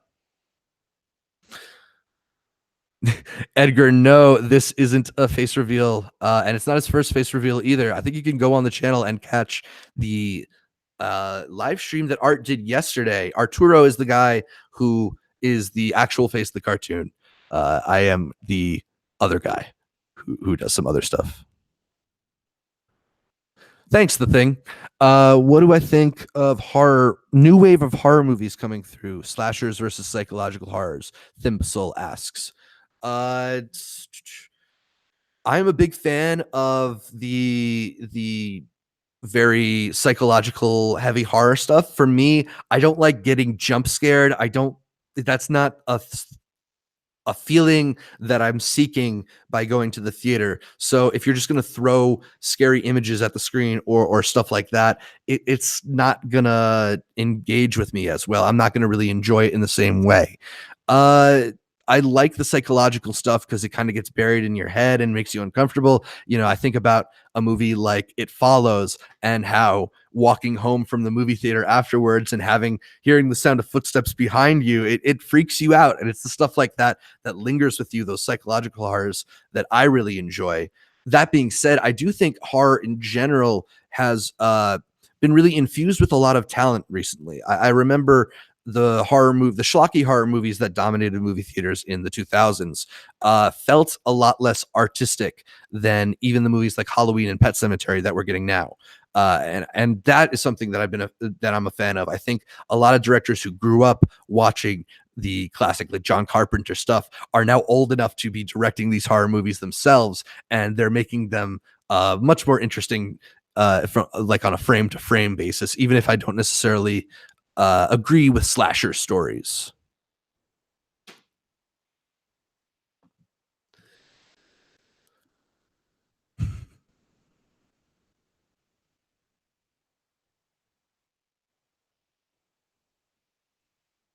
Thoughts on the new Hellboy movie? Jazz is asking. I think it looks the part.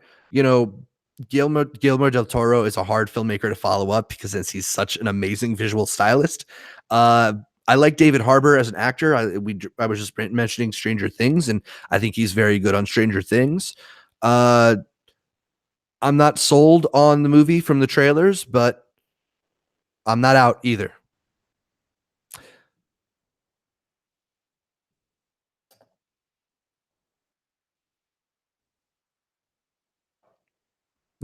The question, I will apologize on Art's behalf. He said there were too many cats in movies. That is a myth. There are not many cats in movies. There can never be too many cats in movies. All movies, in fact, should probably star cats or dogs. They're better than people at the very least. So animals.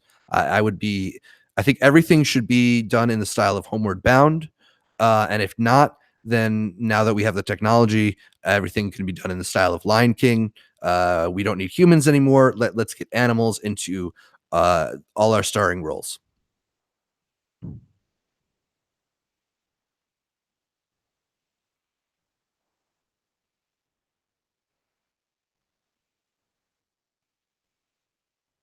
Jenks asks, do I prefer the atmosphere of watching films in a movie theater as opposed to watching them at home? You know, it's a tough question because the wrong movie theater experience can suck. Like if you go to the kind of movie theater where they talk back to the screen a lot, where people are on their phones a lot, that can ruin a movie experience, and that sucks. But I think more times than not, to be able to see a movie on the big screen and be in a place where you're not compelled to, oh, let me just go grab something from the kitchen, or oh, let me just quickly check this text message, or I'm just going to run to the bathroom. That's the best way to experience a film, because you are that much more likely to fully immerse yourself in that movie. And I think the more that you're able to be immersed in a movie, the better experience you'll have with it. And sometimes when we see something that's really great, even if we see it at home, we choose to immerse ourselves and really dive in and really just be part of it. That's not always the case, though, especially when you're at home, when there's so much distraction around you. I agree. That's Woo! 100% what I've been saying this whole time. Thank you. Let me explain for letting me come in. Nah, how'd it go? Yo, it took a little bit extra, but again, this is the beauty of the live stream stuff, is that I might go get a call and I might come back and might have some stuff booked for the podcast. That was a pretty good talk. Cool. For those of you who are just joining, who may have joined there, this is Let Me Explain. It's like Mr. Plinkett reviews. He writes everything. I'm just the guy who says it. No, for those of you guys who have just joined in, we were recording the podcast. I'm sure Zach has already said all this. And I had to leave for a little bit of a call for something dealing with sponsors for the podcast and for the other stuff. That's kind of cool to see too. Like that type of talk. We may have something for the podcast. I can't say too much about all that stuff. I mean, we'll talk about it afterwards when we're not live. But for those of you guys who watch, like, this is like sort of more the inside scoop. It's just interesting working with like partners and stuff. But I just came off a call. We may have some stuff for Intercut. Looks like we have some stuff for Let Me Explain, and all that stuff is super dope because it allows us to do this stuff even more. So I hope you guys like talking to Zach. Zach, how was it? Were they nice? Were they mean? Most of them are nice. A lot of people seem to think that I'm LME and this is a face reveal, though. Oh, 100%, bro. It's a face reveal every single week, man. Yeah. Yeah, dude, it's crazy. Does Let Me Explain have children? Oh, that comes from a few mixed opinions. Yeah, we have plenty. I'm like Robert Baratheon in this place over here. The back of his car is like got 10 of those stickers on it, like the mom and the dad and the little kids. Yo, who's this guy? Bring back not LME Zach and not this imposter. See, this happens all the time. So we have the Intercut podcast, right? Some of you guys don't know we are making a video on my block, by the way. Shout out Regina. George. Okay, that's not a real profile. There was a certain point where and Zach changed his name on Twitter for a bit. We'll get back to recording the podcast again. I kid you not. For those who watch the podcast, it's usually an hour 10, right? Mm-hmm. We record for 3-4 hours. We're online with each other for We're in line with each other. Yo, we were online for an hour something before we even went live. Yeah. But for those of you who do catch live streams, now you guys get to sneak into it, because we always say we get into a really interesting discussion. Like right now, if we were to talk about the sponsorships and how that. Yeah, all this would have been cut out if this was. Yeah, and we always will get cut out. We'll finish the 30-minute talk and then go, damn. That would have been great if it was recorded on the podcast. Well, now we got the live stream. It's a easier way to sneak it in there, and only a select few will know. So then later on, these guys will be and girls, or however you identify, will be the ones who are like on the comments describing something or explaining it, and they're like, "How do you know about this?" It's like, "Oh, it's because I was on the live stream. Y'all weren't." But no, for those of you guys who didn't know Zach, this is Zach. We're practically married. Someone just asked, "How old are you?" I always thought you were really young, yet you are married with kids. Zach, where'd you go? I'm here. I'm just okay. The cameras well, we divorced already, I guess. Yeah, we're practically the couple over here. I'm 67 years old. 67. I'm 55. Remember I said I was 55? Everyone thought I was 55 years old. No, Zach and I have been doing this for the longest time. Again, just recapping it for the people who may have just been joining in. We are now going to be doing the live stream podcasts on here. There's a whole membership thing that YouTube is doing, and we're going to have that be an exclusive later on. But for the rest of this month, I'm going to be streaming this. You're going to be hearing it. Again, thanks to anybody else who's been letting everybody else know what's going on. Because, again, describing them that we have a podcast going on is one thing. Them coming in still thinking I'm a cartoon is a whole nother thing. Yeah. But no, I was cool. I know I took a little bit longer than usual, but it was a good talk. Crazy good talk. Yo, I'm learning things as well, man. But yeah, hopefully you guys got to know Zach, because Zach has been here since day one. I don't know how else to tell you. Zach has been here since day freaking one. And the changes that we have been doing is great. Like, some of you guys don't know, like, that we're starting the website, that A to Z show is the original, and the plans we have to make short films there, the music version of Hear Me Out. And it's just crazy because it's like we record in our room. You know what I mean? Like, when I say 100% do what you got to do. Play the music, Zach. For those of you out there who don't believe in yourselves, know that you can't. All right, the Us video's not coming out, Charlie. I don't know what else to tell you, man. You could do it too. Like, bro, we just got off the phone. Thank you, lovely. We were talking about earlier how it's just like, do you remember when we were both racing to be at 100 subscribers? Right. Like, that's how much we know each other. At 100 subscribers, I'm still racing. He's still racing. He's just come back a little bit. He took a little bit of a break. That's all it was. But yeah, we have a whole history. I'm sure there's so many other things that we could talk about that. But yeah, this new thing of being able to have the podcast live streamed to have this like interactive discussion, I think it's really cool. Yeah. I think it's super dope, and I can't wait for all of this to get even bigger. We're at a point right now, and I've told this to Zach multiple times. Like, I love what we're doing for a living. I love that I could bring Zach into this, and like Zach is then going to be doing his own stuff. And we're literally living the dream. Like, I don't know how to tell you. We watch movies for a living. We get to enjoy movies. It's not even watching movies for a living. It's enjoying movies for a living. I feel like that's what Let Me Explain has really brought out. And when people tell me bring back A to Z, I'm like, I have more fun making Let Me Explain. It's like the audience on Let Me Explain is just way more enjoyable. If I get something wrong on A to Z, y'all yell at me. Like, y'all will find me on Twitter. But here it's just like, you're wrong for this. I'll come back on the next one. It better be better, right? Your jokes better be better. It's more of a real talk. Less film fanish, more just like your average day person. I really appreciate that. That old tangent to say that we got to double clap and finish this podcast. All right, you ready? That whole bit though, see, that's a special moment that cannot be repeated. Like there you go. 3, 2, 1. Because my camera died on that bit, but I know the last thing we were talking about was Us, and we had finished that, so I guess we could just. Yeah, we were talking a little about South by Southwest, but oh yeah, that's right. I don't know if you want to get into some of the other movies. I know somebody on the live chat was curious about what you thought about Booksmart. We did touch on that briefly, a bit.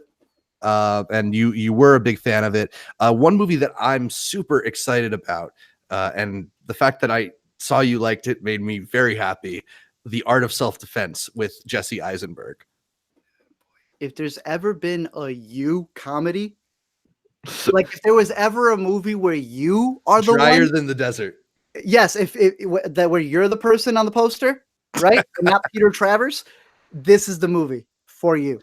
Oh man, I'm so excited. Riley Stearns is an interesting filmmaker. I liked his last movie, Faults. It wasn't amazing though. Do you think this is a step up? I mean, this seems like a perfect role for Jesse Eisenberg.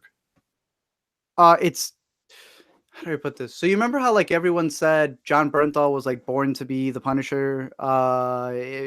Sacha Baron Cohen. Who else can possibly be Freddie Mercury? Obviously, Academy Award winning Rami Malek. I can't think of a better role since The Social Network that he's been in. I don't think he could pass The Social Network, but man, this is his comedy. I never knew he was this funny. Right. Like he's the type of guy where when he says something funny, you don't know if he knows, but this one he knows. This one he knows he came in as a comedy and we're not laughing at him. He's laughing with us. As I think a lot of the times he's usually the butt of the joke because of how awkward he is. Yeah. Art of Self-Defense is literally the opposite. And dude, you're going to love this movie. I'm so excited for it. All right. So those were some of the movies that you liked best. I know that you also liked the Who Let the Dogs Out documentary. Not as good as Amazing Jonathan from Sundance, which I'm not calling it the searching of this year. Yo, when we met with Sav, he was telling me, I was when I had met him at Sundance, I bumped into him. And he was talking about, he's like, yo, so what are the best movies you've seen? I was like, well, everyone keeps asking me, what's the searching of this year? And he's laughing. Seth, again, being the producer of Searching. Yeah. He was like, dude, that's hilarious. I was like, probably Amazing Jonathan documentary. Not only is it the best documentary I've seen this year, it's one of the best movies I've seen this year.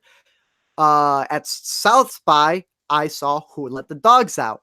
In the same realm of type of documentary as Amazing Jonathan.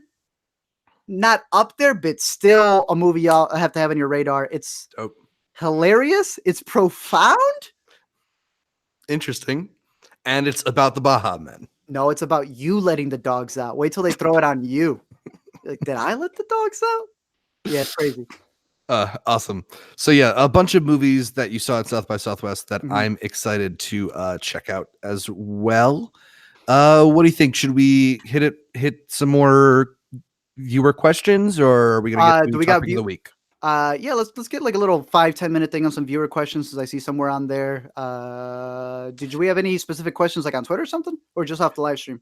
Just off the live stream, I see a couple people want to know our thoughts on Santa Clarita Diet, and the most that I can say about that is I only saw the first episode and quit.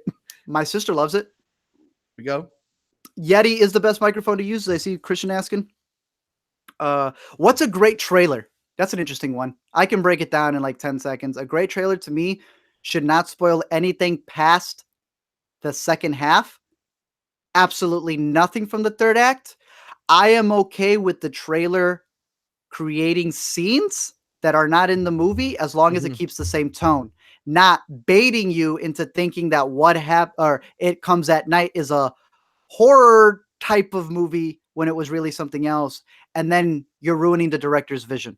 Yeah, I think basically going off what you said, a great trailer is something that establishes the tone but doesn't ruin the story, Mhm. right? And for me, I think about a couple trailers. I think about maybe the first trailer for Nightcrawler, which used a lot of footage that wasn't actually in the Mhm. movie. It was that you got to buy a ticket to win the lotto speech, and him Mhm. doing it from a bunch of different areas that were covered in the movie, and you just got the idea that he's this kind of twisted, ambitious character, but it didn't spoil anything that happens in the movie. Another one that I loved is the trailer for the Coen brothers movie A Serious Man, which kind of Mm. makes music out of some of the sound effects in the film, but doesn't really show you much other than the lead character freaking out. That's a hard movie to spoil anyway, but Yeah. I generally like that trailer Uh, as one of my favorite Dude, trailers that doesn't spoil much. Black Mass, I think was a good trailer. I personally love trailers where they focus in on one scene, because Yeah, because then it's just one scene. It shows you that they're confident and that the scenes are worked together. You ever watch a movie and it just feels like a trailer? It's yeah. like not one scene is cohesive. You got to take bits of it. I was like, oh, this works better as a trailer. Black Masses was good. I think it was better than the movie. Someone just brought up the new Joker one. You Solid think it was trailer. decent? A solid fan trailer for the movie Taxi Uh, Driver remake. Yeah. Other than that, any other trailers that? you talked about the one scene trailer. I remember maybe the first trailer for the Disaster Artist was just the Oh Hi Mark scene. I Yeah. loved that. Trying to do that. The Toy Story 4 teaser, I think, is better than the actual trailer where Mhm. they set up the scene of Key and Peele talking about there being a Yeah. new one. And also just, a great trailer often has a great song. I think about the way that I can't think about Paper Planes by MIA without seeing the Pineapple Express Express. trailer, Yeah, that was loud. so that helps a lot too. Or Can't Fight the Feeling. And then just being the Mission Impossible one. Let's see, we got another one over here. Someone had asked, have you seen Summer of '84? If so, thoughts. To get asked twice. I did. Again, a lot of people ask us like movies that we've covered. We usually mention them on the Intercut podcast. Sometimes I won't be able to make a whole video on a movie because then that would be like 40 LMEs in a week. But we do mention it here and there. I had actually mentioned that for Sundance because I caught Summer of '84 at Sundance a while back, and I had a whole full video about it. So my quick thoughts on it was, I think it's a perfect Netflix movie, and I don't like the ending, believe it or not. I think it was an interesting viewpoint, but I think the ending was like, if you're not going to secure a sequel, do not do a cliffhanger. There ain't no Summer of '85 coming out. And if there is, then I'll go change my mind. But the fact that I need to see the follow up, it should be able to stand on its own a little bit. But you never saw Summer of Nah, '84? I missed that one. I think it's from the people who did Turbo Kid. Yeah, So they had that '80s style. cool. Let's see. Thoughts on Identical Strangers? Oh, come on, Emotion. Bro, that was on our top of the list there. Yeah, You know we what I love mean? Three Identical Yo, Strangers. whenever someone asks me, huge fan, have you seen Searching? Sir, what do you mean? Huge fan. I've watched every video. No, we did like Identical Strangers a lot. I have a whole video on it as well. Charlie, appreciate the donation over here. Best horror thriller. I've seen Annihilation, so your best horror thriller. Best horror thriller. I have Get Out on my brain just because we were We were talking talking about about it. Us earlier. Um, best horror thriller. I personally am a big fan of The Others. I really love Yeah, the yeah. movie The Others. I know some people are. I love it. I still think it stands up. I think that should be the Sixth Sense of this generation, but Sixth Sense came out earlier, and Sixth Sense is Sixth Sense. Have you seen Take Shelter? Take Shelter is one that Like, I like a lot. is that a horror? I don't know. I mean, It's scary. it's kind of on the edge of horror. Yeah, the ending is. Yeah, the ending is definitely horrific. Those are fair. I think those are good Yeah. ones. Hey, my guy, make longer vids. We do. We have 53 hour-long videos on the Intercut podcast. That's exactly why we want to live stream it here. Hour Some of long. you guys don't know about it. Yeah, super long. And if you watch the live stream, some say it goes for 4 hours. No, so yeah, most definitely. And especially some stuff on ADC. What DC movie did you think was the worst? Of the recent ones, Suicide Squad. Really? Suicide Squad was your least favorite of all of them? That wasn't even a movie. Yeah, what are you saying? Suicide Squad is getting a sequel, and it's not a sequel. It's just a straight reboot. Yeah. Okay, so Batman v Superman has a 26% on Rotten Tomatoes. That's not disrespectful. That's a division between the people who believe in it and everything else. Do you know what's disrespectful? The same studio coming out with another movie and pretending it never even existed. I cannot think of anything else more disrespectful than that. The closest thing I can think of was when both Andrew Garfield and Tobey Maguire found out they weren't Spider-Man anymore. Let's see the news. And the next guy got cast. Yeah. That is still second to an entire production being told, yeah, you never happened. Bro, what's the biggest song from that one? It was Heathens. Even 21 Pilots pretends like it wasn't a part of the soundtrack. Do you even understand the disrespect this movie was given? It's insane. It's crazy. That's my viewpoint on it. Yeah, I think they're all bad, so I don't know. Let's see. Have you seen Hellboy yet? I've never seen any Hellboy, so I will be viewing my Uncle Coron, wrong Tío, my Tío Guillermo's Hellboy movies for the first time and watching Hellboy tomorrow. Do you care about Hellboy? Not particularly. I mean, I think David Harbour is charming, so if it gets good reviews, I'll probably check out the new one. Should be good. Let's see. We'll answer 3 more and then we'll get into topic of the week. Let's see. What do you think about the new Joker movie? I had mentioned my thoughts in the live stream. I'm excited for it. You know, I think we're actually going to get into this into topic of the week. So maybe we'll say that one. Yeah. All right. Let's see. Phantom Thread Dog. Let's hear some love. Oh, what are you talking about? It's my favorite movie of the year. Yeah, in fact, you can go to the Intercut podcast and check out a whole after credits about it. We loved Phantom Thread. Adore Phantom Thread. People slept on Phantom Thread. Just the back and forth of the relationship dynamics in that movie is so subtle and fun. Let's see. Final question here, and then we'll get to topic of the week. We may answer some later, and even after the podcast, we may chill a little bit. Most underrated vid you made, in your opinion? I'll hit you with it, because if you don't know, he not only helps.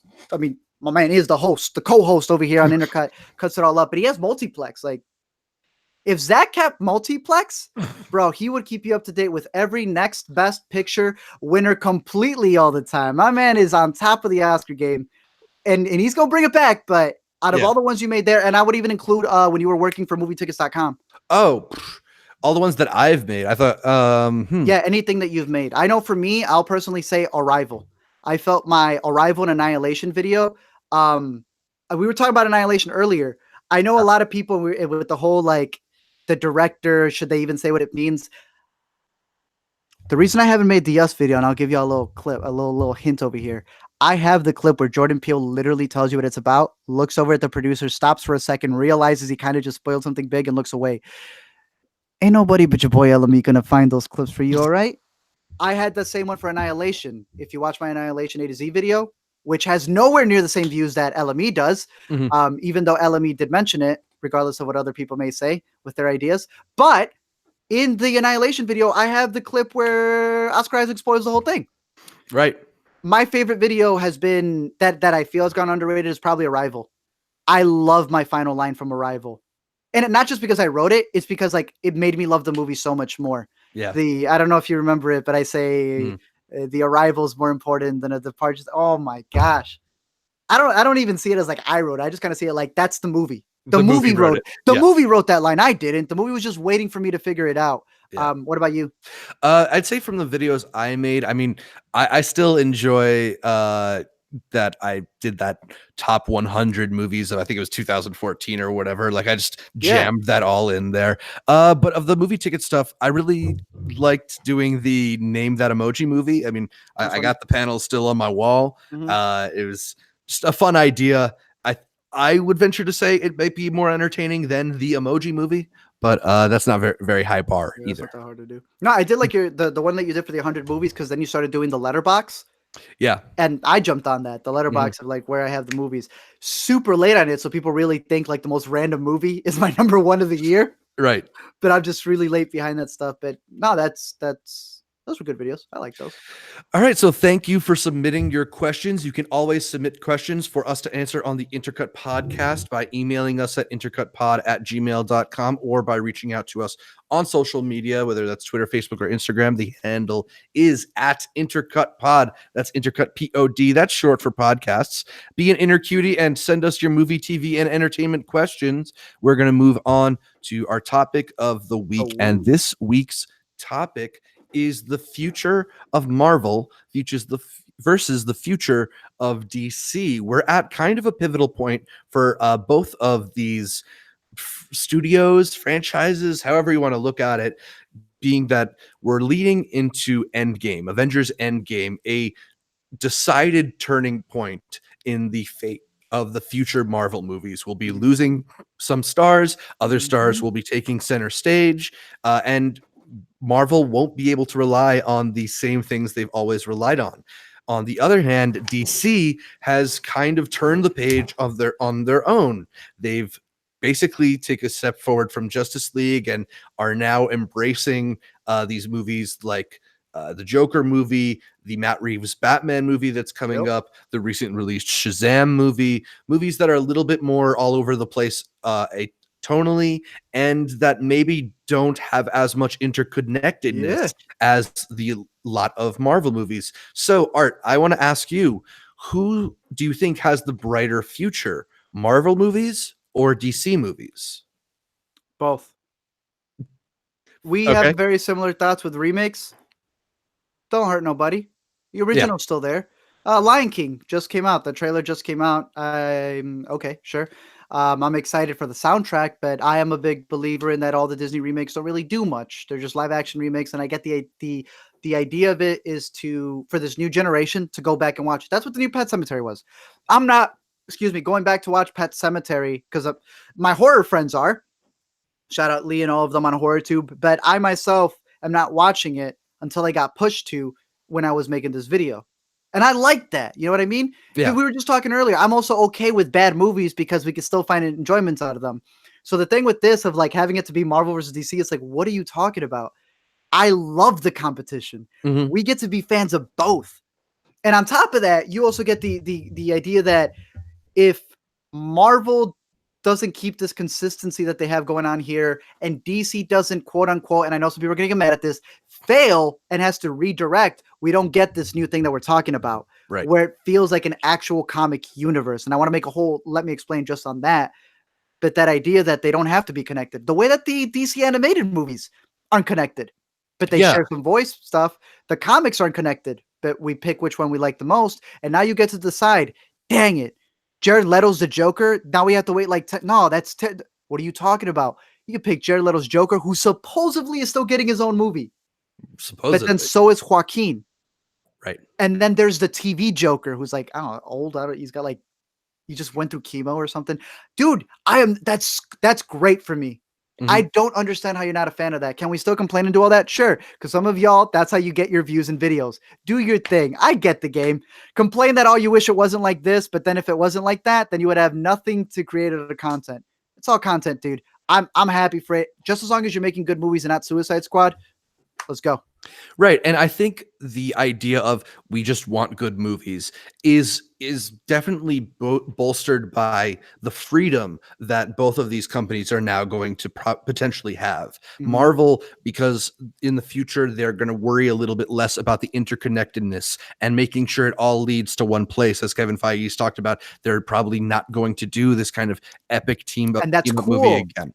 That's great. It lets these movies sort of exist a little bit more in their own universes and maybe dive a little bit deeper into subgenres, be a little bit more unique. And that's cool with what's going on in the DC universe too. It's great that they have a broadly comedic movie like Shazam. It's great that they're going to do a dark and serious movie like the Joker one. I think that the more that the superhero genre is free to incorporate elements of other genres and kind of mold itself into all these different types of movies will help keep it fresh and keep it exciting. That being said, do you feel like Marvel has any concerns over where their characters are going to be at, given the turnover, where they're not going to have the same Captain America, not going to have the same Iron Man to rely on, that they're going to have to create these new tent poles in a way? I mean, kind of, because we were saying that, like, or you were talking about, like, it's the biggest obvious secret that Captain Marvel will now be the new captain. I think you were the one who said it, where it's Yeah. like she has not been called Captain Marvel yet. So wouldn't it just be the one captain to another, which Yeah. is what we said? And if it does make it, oh my gosh, we're cutting that clip and uploading it. That idea that that's the way she's going to get her name, one captain to another. She is the captain now, in a sense. Right. You know what I mean? I think enough people liked Captain Marvel. Definitely enough people liked Black Panther. I don't know anyone who doesn't like Guardians. I think they're set. People act like, oh, we're going to miss these big heroes. But I'm like, y'all don't realize Marvel put the work. I made an A to Z video about that, about the parenting in Marvel and how they're not just showing that, but they did that in their movies. They went and cast a whole group of younger people and Ant-Man, all those. First of all, Ant-Man, Paul Rudd is 50. I don't know why he counts as a new Avenger. All right. My man's older than the original Avengers. Yeah. And they're leaving. I don't know what that's about, but the idea that people are worried that this, we're getting rid of Captain America and Iron Man and who knows else. It's like, so we're just left with the other people who grossed $1 billion. Like, they're good. Right. They're fine. But I like that idea that you said that. I didn't know they're not making another Avengers. Apparently, according to Feige, that they're not going to be doing this big lead up the same way. I don't know if that means they're not going to make another Avengers. And frankly, if he said they're not going to make another Avengers, I wouldn't believe it. I think there will be some other grouping together of them. But I believe the way that all these movies led into one big culmination, apparently that is supposed to be a thing of the past. I think they're still going to do, like, if you read any of the comics or stuff, they do a lot of like team up things. Yeah. So I think they're still going to do it. I think you're right. It's just not going to be called the Avengers. Maybe you look at Thor Ragnarok, and that's a team up movie. Yeah, a team up movie. I think that makes more sense for their future. That'll be pretty dope. Plus, I mean, you heard this was known as the Infinity Saga. Right. And I love that about it. Just like we have our DC Antiverse, I love the idea of this is also very comic-like. But just like comics, you have your single issues, Captain America 1, 2, 3. But it's also the Captain America collection, which we know as a trade paperback. But we also know that you can have 10 volumes of a trade paperback, and then it becomes a book. Then you got book 1, book 2, book 3. Then you combine all those books and you have an omnibus. And it's this huge thing like that I don't even know how you could read. But what's dope about that is that if DC is doing it where it's like different series, right? Some are connected, some are not, whatever. It's kind of cool that for Marvel, he already called it Infinity Saga. So these are all the little issues, right? All 20 movies are the little issues combined into their own little subgroups are trade paperbacks, combined all into one. They become books, they become an omnibus. And these, 55 hours in total? Endgame is another 47 hours. So whatever that totals up to is one big story. It's our generation. Like, this is what we grew up with. It's the Sean Connery James Bond for other people, when it's Pierce Brosnan for me, and it's who is it now? Daniel Craig. And I don't know, maybe Idris Elba in the future for other people. I think that's interesting. That's really cool to me. It's the Star Wars saga with Skywalkers for some for so long. To others, it's the prequels. To others, it's this. Who knows what it's going to be in the future? Right. Bro, I like it. Like, it's cool. It's interesting. Yeah. And no other company seems to be kind of prepared for this, like wave after wave of cycling out stars and actors and storylines than Marvel does right now, which is pretty cool. Although, it is, I do wonder if at a certain point they will take more of a lead from DC and kind of throw out some more of that continuity, the way that they have the Spider-Man movies and that the Spideyverse movie was such a success that juggling different, like doing more of a multiverse approach might allow for some more creative freedom. I think that was more Sony, no? Yeah, but I don't know Sony is how weird. much control Marvel has. Great point. They just got Fox. Right. I've been excited as they're taking over the release of the upcoming X-Men movie. Really? Yeah. I wouldn't. What about New Mutants? I think they technically are like they will be the distributor of it. Whether or not they're gonna release it or release it as is, who knows? But like to release those movies doing good and well, you still gotta, you know what I mean? Yeah. It's like when you release 2 episodes of Intercut, even though one's already been like past the thing. Yeah. I guess do it because you already got the content, but like without a doubt, they're recasting Logan. It's just it's gonna happen. It's gonna happen. But there is a difference, like you just mentioned. Warner Bros. Owns all DC, if I'm not mistaken. Mm-hmm. Marvel, however, is split. It was once split between Fox. Now they get to fix that. But they're sharing Spider-Man with Sony. Right. They're sharing Hulk with Universal. And there's still some that they may not fully have. I don't know. But you get what I mean? Marvel has never been one house. And thus you've had all these different things going on. It has never just been Marvel versus DC. It's been Marvel versus DC and itself with different companies. DC has everything under them. So I think that's why it's really interesting that they've decided to own. You know, like how Oakley and Ray-Bans are owned by the same company, but they pretend like it's competition? That I didn't know, but I'll believe you there. Did you not know that? No. Bro, they are owned by the same company. When you go buy sunglasses, it's the same people. I knew the person who did a lot of marketing for S.E. Johnson, I think is what it's called. Mm-hmm. And he told me how a lot of the competition, it's fake. They own both competition. Oh, yeah. They just know how to boost one over the other. Mm-hmm. That's super intriguing. And appeal to different markets and stuff like that. So what DC's doing right now is that it gets to be all under their umbrella. And their competing Joker movies are with themselves type of thing. Right. Yeah. It's interesting. It's the whole behind the scenes stuff is kind of cool. Yeah, definitely. Definitely. So yeah, a lot to be excited for, whether you're a Marvel fan, a DC fan, or both. Do you have any final thoughts before we move on to the new to see? Bro, it's going to be great. Endgame's going to be fantastic. I can't wait for DC to continue doing what they're doing. Just give us more movies, give us more TV shows. Biggest worry is just the platforming. But I guess that's what we're here for. Yeah. Can't wait for the cable package to get the DC one, the Marvel one, the Disney one, all of them. Yeah. So that is it for our topic of the week. Let us know what we should talk about in future episodes of the show through comments or emails.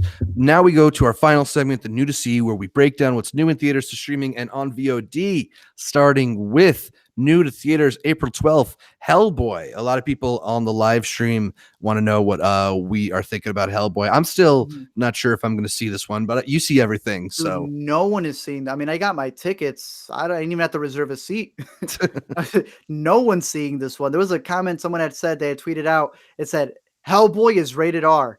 And it's just like, that is such an obvious thing to say that people are like, this movie's going to make $10 in theaters. Yeah. Yeah, I don't think anyone's going to see this one. Yeah, I don't know. Also out this weekend, Little, the age swapping movie, I believe, with Issa Rae and Taraji. I want to say P. Henson. Yeah, I think right. I think so. Issa Rae seems like the big star of it, so good for Issa. She's getting that glow up. The movie seems fine, dude. I don't know. Did you hear about how the little girl wrote it? Really, bro? The little girl wrote the story, the treatment for it, sends it in, they develop it. She's not only in it, she's the executive producer, officially the youngest executive producer. I'm pretty sure. Even if it's not, I don't care. Like, what do you? Yeah, I've read that thing about her being the youngest executive producer. That's crazy. Wow, good for her. Yeah, it seems like an okay movie, but like that. Yeah, Marseille Martin. Yeah.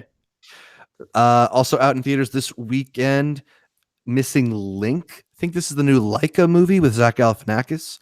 And then in limited release, After, A Dark Place, Mary Magdalene, Master Z, Ip Man Legacy, Teen Spirit, and Wild Nights with Emily. All right. Any of those stand out to you? That Mary Magdalene movie is finally coming out from the Weinstein Company oblivion that it was sent to. Trash.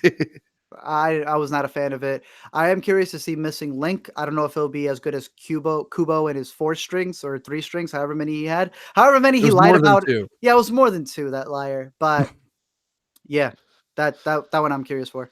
New to streaming on Netflix April 12th, Band-Aid. This is an indie that I think we both like a bit, right? Yes, I like it a lot. I was like, "What is Band-Aid?" I was like, "Wait, why does it sound so familiar?" It's because I've been recommending it every time I Yeah, can. Zoe Lister-Jones, Adam Dude, Pally. did you see she got picked up to oh my gosh. She just got picked up to do a really big remake or franchise or something like that, and I'm Oh, so excited. good I for had I her. had to retweet that. I never tweet about, like, casting things, but, like, they picked her up to be the director of some remake, I can't remember what, and I'm so for it. Oh, it's some cult movie about, like, the coven, these witches. It was, like, a big movie in the '90s, and now it's coming back. People were Oh, really The big. Craft? The Craft. She's doing it, and people were like, "I don't know about this." I'm like, "Yo, it feels so good to be on the side where since I've seen her work, this is the movie where everyone goes, 'I don't know about this.' Then it comes out and everyone's surprised, kinda like it, kinda like a bunch of the other movies where people were skeptical of the remake. They see it and then they, like, shut their mouths about it. I'm excited for that. Also on Netflix, April 12th, Huge in France, The Perfect Date, The Silence, and Special. Those are all Netflix originals. On April 13th, HBO Go gets Crazy Rich Asians. And then on April 14th, it's the season 8 premiere of Game of Of Thrones. Thrones. It was so far away for so long, and now it feels so close. You've heard the joke, right? When Kumail was like, "Dude, I feel like I should have done it. I should have been watched this a couple months ago." And then people were like, "It's almost like there wasn't enough time in between seasons." It's like that's the one thing we complain about. Yeah. So, Crazy Rich Asians also for people who haven't caught up with it. mhm. It's fun. On Hulu, April 11th, a movie that I know you didn't like, but I want to watch it anyway. Tyrell, the latest from Sebastian Silva. Then April Not a 12th, fan. Pledge. April I heard of it. 14th, Steve Jobs, The Man and Machine. April 15th, Master of Disguise and We Are Columbine. And then April 17th on Hulu and on Prime Video, Overboard, the new one. New to VOD, April 16th, The Kid Who Would Be King, Glass, and Replicas. Any of those worth watching? No. I didn't see the King one, but I did see Replicas, and that was the movie that I told you was so dumb. I actually thought for a second that Keanu Reeves actually believed he was discovering this stuff. So for that alone, maybe. All right. So that's what's new this week. Let's get to the pick for the week. Art, what are you recommending that people watch this week? Game of Thrones. I mean, that's the biggest thing, probably Game of Thrones. Yeah, I mean, everybody's going to be watching it, so might as well. Yeah, I'd say Game of Thrones and Barry. Like I'm waiting for a bit, but probably Barry. Yeah, I can second both of those recommendations. I'm going to also throw in Pen 15 on Hulu. Did you finish it? Yeah, I finished it. This is a new comedy. I think it's produced by the Lonely Island guys, but it's about two women who are reliving their 7th grade experience. And it's kind of got this funny conceit that the two stars of the show are women who are in their 30s and they're surrounded by actual 7th and 8th graders in the filming of the show, which lends to the awkwardness of those situations. They're really playing up the awkwardness of adolescence in a very funny way, but because they've got that adult nature in it, they can be a little bit meaner to them and a little bit Yeah. more explicit in some of the details. I thought it was a very funny show, but it also has some kind of seriousness to certain episodes. There's the Spice Girls episode where it talks a little bit about racism. And for me, the highlight was the AIM episode, the AOL Instant Messenger episode, just because it's so perfectly recreated the awkwardness of those early online interactions. Dude, I don't know how they did it, but it was getting me just extreme 2000s nostalgia. dude, So you gotta watch. We were talking about South by earlier. You gotta watch Yes God Yes. yeah, It feature length that episode. It's a feature length version of that episode. Awesome. So I'm excited for that. I liked Pen 15. I'll also throw out a podcast recommendation. I generally like listening to the Bill Simmons podcast, but Okay. it can be a little up or down. But he had Colin Farrell as a guest recently on his show, and it was a great interview.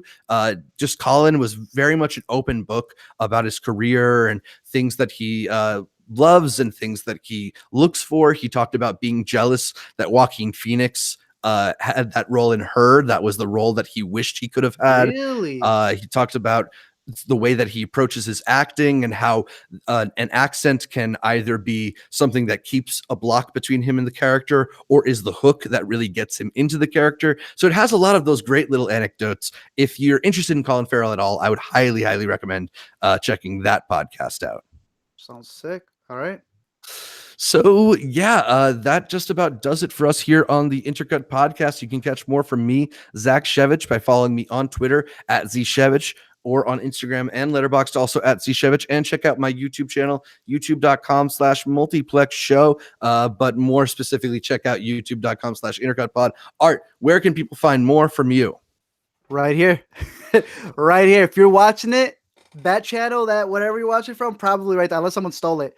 Yeah, no, you can find me on the A to Z show on Twitter, Facebook, Instagram, all that stuff. Of course, I'll let me explain where we're going to be streaming this. If you join like right at the last second or anything like that, know that we're going to be doing these in the futures. Let other people know in case they don't know. The best way, if you like this, I thought it was cool. Yeah. We've been pitching this since like the first 10 episodes. We're like, we always have these talks where we say, wouldn't it be dope if like people were just like listening in and added to it? I like the conversation, especially when I had to dip for 30 minutes. Yeah, thanks for that. Yeah. Hey, no worries. Hey, people got to know you. How else are people going to know you? Exactly. You know what I mean? Yeah. It's better to have a one-on-one. I can explain it, or you could have the one-on-one with them. But Right.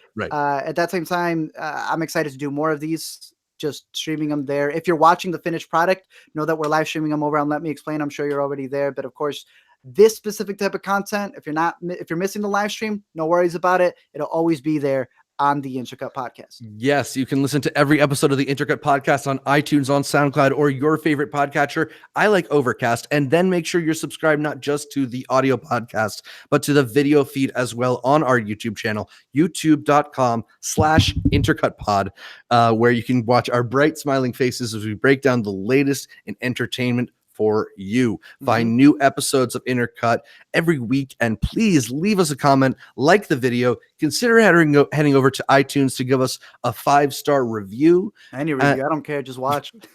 Leave it 5 stars.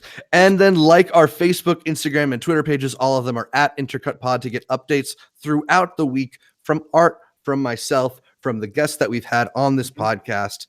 But that's all for now. Thanks again for tuning in. And until next time, I don't want to talk about it, but I would never play an Australian. Boom. That's usually how we end the podcast. So for those of you who've always wanted the behind the scenes, I liked it, dude. I can't wait to be doing more of these. Yeah, this was fun.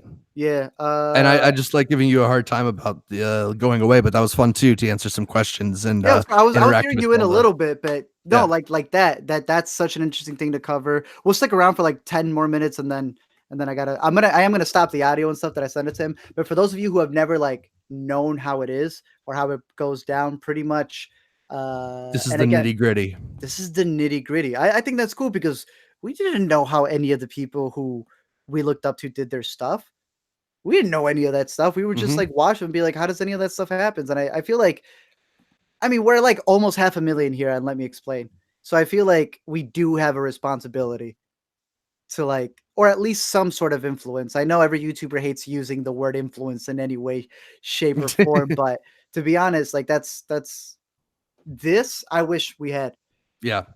You know, so pretty much for those of you who are still watching it, the way that it goes is we're going to be doing this weekly. I feel like a broken record saying this, but believe it or not, if you've ever been on the chat, the moment I'm done talking about a subject like us, someone will come in, just join. And I know y'all just didn't join. I know that's not what happened, but you're like, just joined. Have you done us? I'm like, some of y'all are just really clever with the jokes. Some of y'all I really can't tell. But this is the podcast we got going on, and every week we're going to be streaming it. Eventually, starting in May, we're going to be pulling up that membership thing in order to like make it more cohesive, and that way they're all saved. The live streams are saved. But know that if you missed it, no worries. Intercut, it's its own channel. It's been there, and we want to build that up. We got these bad boys back here. See if you guys can see it. Talk to them about it. I don't know if you know which one is which. I mean, the fancier one is the ATZ show because they cheaped out on those silver buttons at some point. Do you think they cheapened out on them? I mean, does it looks cheaper? Does it feel cheaper? As I crack it right now, pretty much. Well, I mean, this one comes with the frame. This was the A to Z show one. I bring this up because y'all are the ones responsible. We'll have a whole video when Intercut gets it. Intercut's at what right now? We're about 2,500. That's not bad. But bro, when we get one of these, that one's going on Zach's office right there. Boom. There we go. It's this one. So yeah, the weird part was that the A to Z show, they were still doing this when I just made the cut. You know what I mean? I had to create 10,000 accounts to make sure that I passed the threshold. Nah, but this one came in, and yeah, this was like the old format. Yeah, that one's a beauty. You think so? Yeah, I mean, I'd like to have one. I like the button side of things. But then this one, I think it kind of. Oh, it's got like the indent thing. It's indented in. Look at that. It's cool. Me. Oh my gosh, it's the tethered. It's the upside down. Yeah. I mean, it's very hollow. Don't get me wrong, but it's cool to have it. You know what I mean? So yeah, this was the A to Z shows. This was Let Me Explains. Intercut. Intercut's next, baby. Intercut or I hear me out as well. I mean, I guess. Yeah. It's gonna get to a point. I'm just gonna give them out. Give them out to fans because it's really because of you guys. Appreciate that. Yeah. Let's see. I'm going to answer some things from the chat. If anybody who is there, the film guy and Mythical Neri say, can they get a shout out? Sorry, guys, I can't. Other than that, yeah, that's what we're going to be doing. I think it's interesting to have these behind the scenes because, and Zach can explain more since he is the one who edits it. We always record. Since I'm in Chicago, he's in New York. We always record through Google Hangout, and we record off of our own cameras. And I record the audio. So I send him all of it. He gets it like 3 days later because my internet is complete and utter crap. But the moment he gets it, he cuts it together. And then at that point, he uploads it to the Intercut podcast and it looks a lot different. Yeah, like, I actually think it may be worth re-listening to it again because he adds a bunch more graphics and stuff like that. But yeah, we break it down. We break it down from the time too. So let's say you don't want to hear us talk about Captain Marvel, but you do want to hear us talk about us. You check the description of every podcast and just skip ahead. We're shooting on our cameras, so the video is going to be clear. It's going to be really nice. So we try our best to make the Intercut a really great visual experience for you too, even if you're only watching it a little bit. I know a lot of people love to listen to their podcasts, but we're here and we're letting you see our faces too. And he puts them on the audio. He puts the audio up on like SoundCloud and iTunes, right? Yeah, and iTunes gets broadcast everywhere basically. So if you listen to podcasts on your phone, you probably can subscribe to the audio version of Intercut. See some of the other stuff that we have there. Spook wants a shout out. Spoke. It's Spo Space Ook. Thank you for the 79. I don't know my currency outside of pesos and dollars, but appreciate you, man. Shout out to you. People use Google Hangouts. Yeah, bro. We're using it right now. Yeah. I do want to find a better thing. I want to find a better way to live stream it the same way that I kind of do my live streams where I bring it in. But Macs are weird in where if I use OBS, I need some crazy software or else they'll be able to see you, but they can't hear you. I hate that about Macs. You know what I'm talking about? Yeah. They just won't record the audio with it. But yeah, some of you guys just got the inside scoop in terms of like how we do the podcast. He goes over there and then he edits it and he uploads it there. But we've always talked about it for an entire year. What if we live stream these? And obviously we always still wanted the nice finished product, but to live stream, I think would be really cool. And then as we start up that membership thing, because like I had said before, we're getting rid of the Patreon. So Patreon's just all over the place, man. I've appreciated everyone who's been on Patreon, but I don't know what they're doing over there. So moving it to YouTube, since everything's already happening over here, is going to be the go-to. More centralized. Yeah, exactly. And then being able to stream the stuff on Let Me Explain, to have you guys there, kind of join in on the discussion, I think is cool. And yeah, I like it. I have fun with it. Someone else says, or if you had something else, go ahead. No, I was just gonna say it is a lot of fun. I'm glad that we got to do this. Right, so, it worked. And yeah. If it didn't, we'll say it once we get out, so we don't offend the people who are still in the live chat. Exactly. But no, I had fun with it. I like answering the questions and stuff. Like, how do you feel about It Comes at Night? We had mentioned it earlier. Yeah, I like that's it. actually one of the first things that we talked about on the Intercut podcast. Maybe that guy's a M. Marshall. Maybe that man's been there since the beginning. He's wanting to see if we're fans of ourselves. He's been there. I liked it. I hate the marketing for it. That's what screwed it up. I think he's gonna pick something up. I think. I am. Mr. Nunn was asking if I have any more of the cardboard cutouts. Which Oh, yo, I have let's play plenty the of game. them. All right, let's play this game. I think there's like 80 people watching at this one right now. If any, he's gonna put the stuff out. I'll put it down right now. So I want to see if anyone can guess them. He's got a bunch of these cardboard cutouts. I want to see who can guess it in the chat. If we have enough people, which I'm sure. So first of all, there's all kinda those do. that are behind me. Yeah. See if you So can guess them. There's 8 back there for you to try and guess at. Here, I know Google Hangouts switches it when I talk, so I'll have it just on you.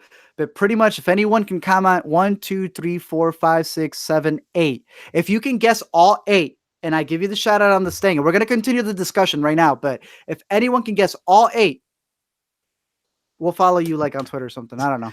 Shout out to WeLeb who did guess that this one is Silenced Lambs, though. Oh, easily. That one's an easy one. But yeah, if you can guess all 1, 2, 3, 4, 5, 6, 7. I'm dyslexic. I don't even know if that's the one. There's 8. If you can guess all 8. As they do that, someone else had mentioned in the chat, when you're doing the podcast, the people do deal with the internet lagging. Yeah, I know. That's the other reason why we never want to stream it, because our internet's not strong enough. And that's why we're going to be doing, Zach always edits it out like that. Yeah. We've been okay in terms of avoiding internet lag. As long as we're both at home, that's best. But you go on your road trips and yeah, I know. That's where it like gets super crazy. I think the other podcast is still updating. Yep. I can see some people already guessing them right here. Again, if you just joined in, if you can guess all 8 of the emoji cutouts, follow you on. We'll follow you home. I don't know. One of the other questions was someone had guy asked, definitely got a shout out, even though he says he didn't. Who did? The film guy. Dang it, film guy. You just giving him more. Don't feed film guy. Film guy knows what he's doing. He's good. He's psychological. He gets it. No, someone had just mentioned On My Block. I will be doing one on My Block season 2. That should be coming out this weekend. So look out for that. I could, to be honest with you, they're answering them separately, so I don't know who's who. Yeah, I know. Like I can't tell if all right. We'll play it differently. Zach, go down each one and explain which ones are which. Moonlight, Boogie Nights, Punch Drunk Love, Baby Driver, Edward Scissorhands. That one is a little obscured. Yeah, I thought it was James Scissorhands, but okay, there you go. Princess Bride, Anchorman, and that one is Forrest Gump, Run Forrest Run. Yeah. You gotta get the idea. All right. So obviously it didn't work. It looks like because again, people commented them differently, so you may have done them all separate. Magnitude reviews. Almost got everyone except 5. So we'll do it like this. Go ahead and show another one. First person. The first person who gets it will follow you. All right. I'm gonna count it down. 3, 2. You got one? Do I do a hard one or do I do one of the easier ones? No, do the hardest one you can get. The hardest one I can get. Hold on. I love how everyone's just copy and pasting what, what Magnitude Reviews did. Is like, what? I feel like Magnitude deserves it because everybody's just copying his y'all thing. just outed yourselves, guys. Can't see the whole thing. Unless Magnitude Reviews has 4 different accounts, y'all just straight up repeated what it said. Oh man! Oh no, it's that he called them out. He's like literally copied and pasted. Yeah. Oh, Shout that's out funny. Magnitude. All right, for sure. All right, remember, first person who gets this one right here. I already know what it is, obviously, but yeah, whoever does it there. Other than that, whoever guesses this, we'll follow you. We thank you guys for watching, and the winner is, I think boom, Shogun. Hey, and Shogun had gotten it as well. Shogun didn't copy and paste because he had guessed Edward Scissorhands. So if I'm not mistaken, you can't argue with the chat. It's the first thing that comes up there. Yeah, Shogun, Devil Wears Prada. So Shogun, hit us up on Intercut. We'll know who you are, I think. Yeah. Or drop your actually. Drop the just in case we don't know. Because then we're gonna get a bunch of people going, oh, I'm Shogun. I'm just a different. I have a different at on Twitter. So let us know you're at there because we already said you know where to follow us. I'm here. Zach's there. Big things coming. Big things. Big things. What are we moving to Toronto? Other than that, thank you guys for joining us. Next week, like I said, I'm going to be doing the same the live stream that I do when I'm by myself. May have other people on it as well here and there, but we will always be live streaming for the next 3 weeks, especially this. And if you guys like it, like I said in May, we're going to be doing the membership thing to get the exclusive stuff and watch them live. And if not, no worry. We never want to we want to make it as free as possible. Again, the better version. Live stream is cool, but the better version, the edited version, is always free, and you can listen to it and you can watch it over in the Intercut podcast. So for those of you who didn't know anything about the Intercut podcast, now you do. This is going to be up for like an hour, depending on how it processes. I'm sure it's going to get hit with something, but know that these will technically go away. So if you saw it live, you had a special moment. You got to see me take a sponsorship call. You got to get to know Zach, different things like that. But Zach, one last time, let them know where to find you, the OG. At Zshevich on Twitter, Instagram, or Letterboxd, or check out all the Intercut stuff at Intercut Pod, whether that's YouTube, Twitter, Facebook, Instagram. Yeah, and thanks for tuning into this live stream. Dude, I had fun with it. I Same. can't wait for the next one. Yeah, it's super dope. And Tom Rooney's a freaking genius. Donating that $1 to get the last shout out on the show. Appreciate you, Tom Rooney. See you guys next week. See you guys in the next LME. Take care.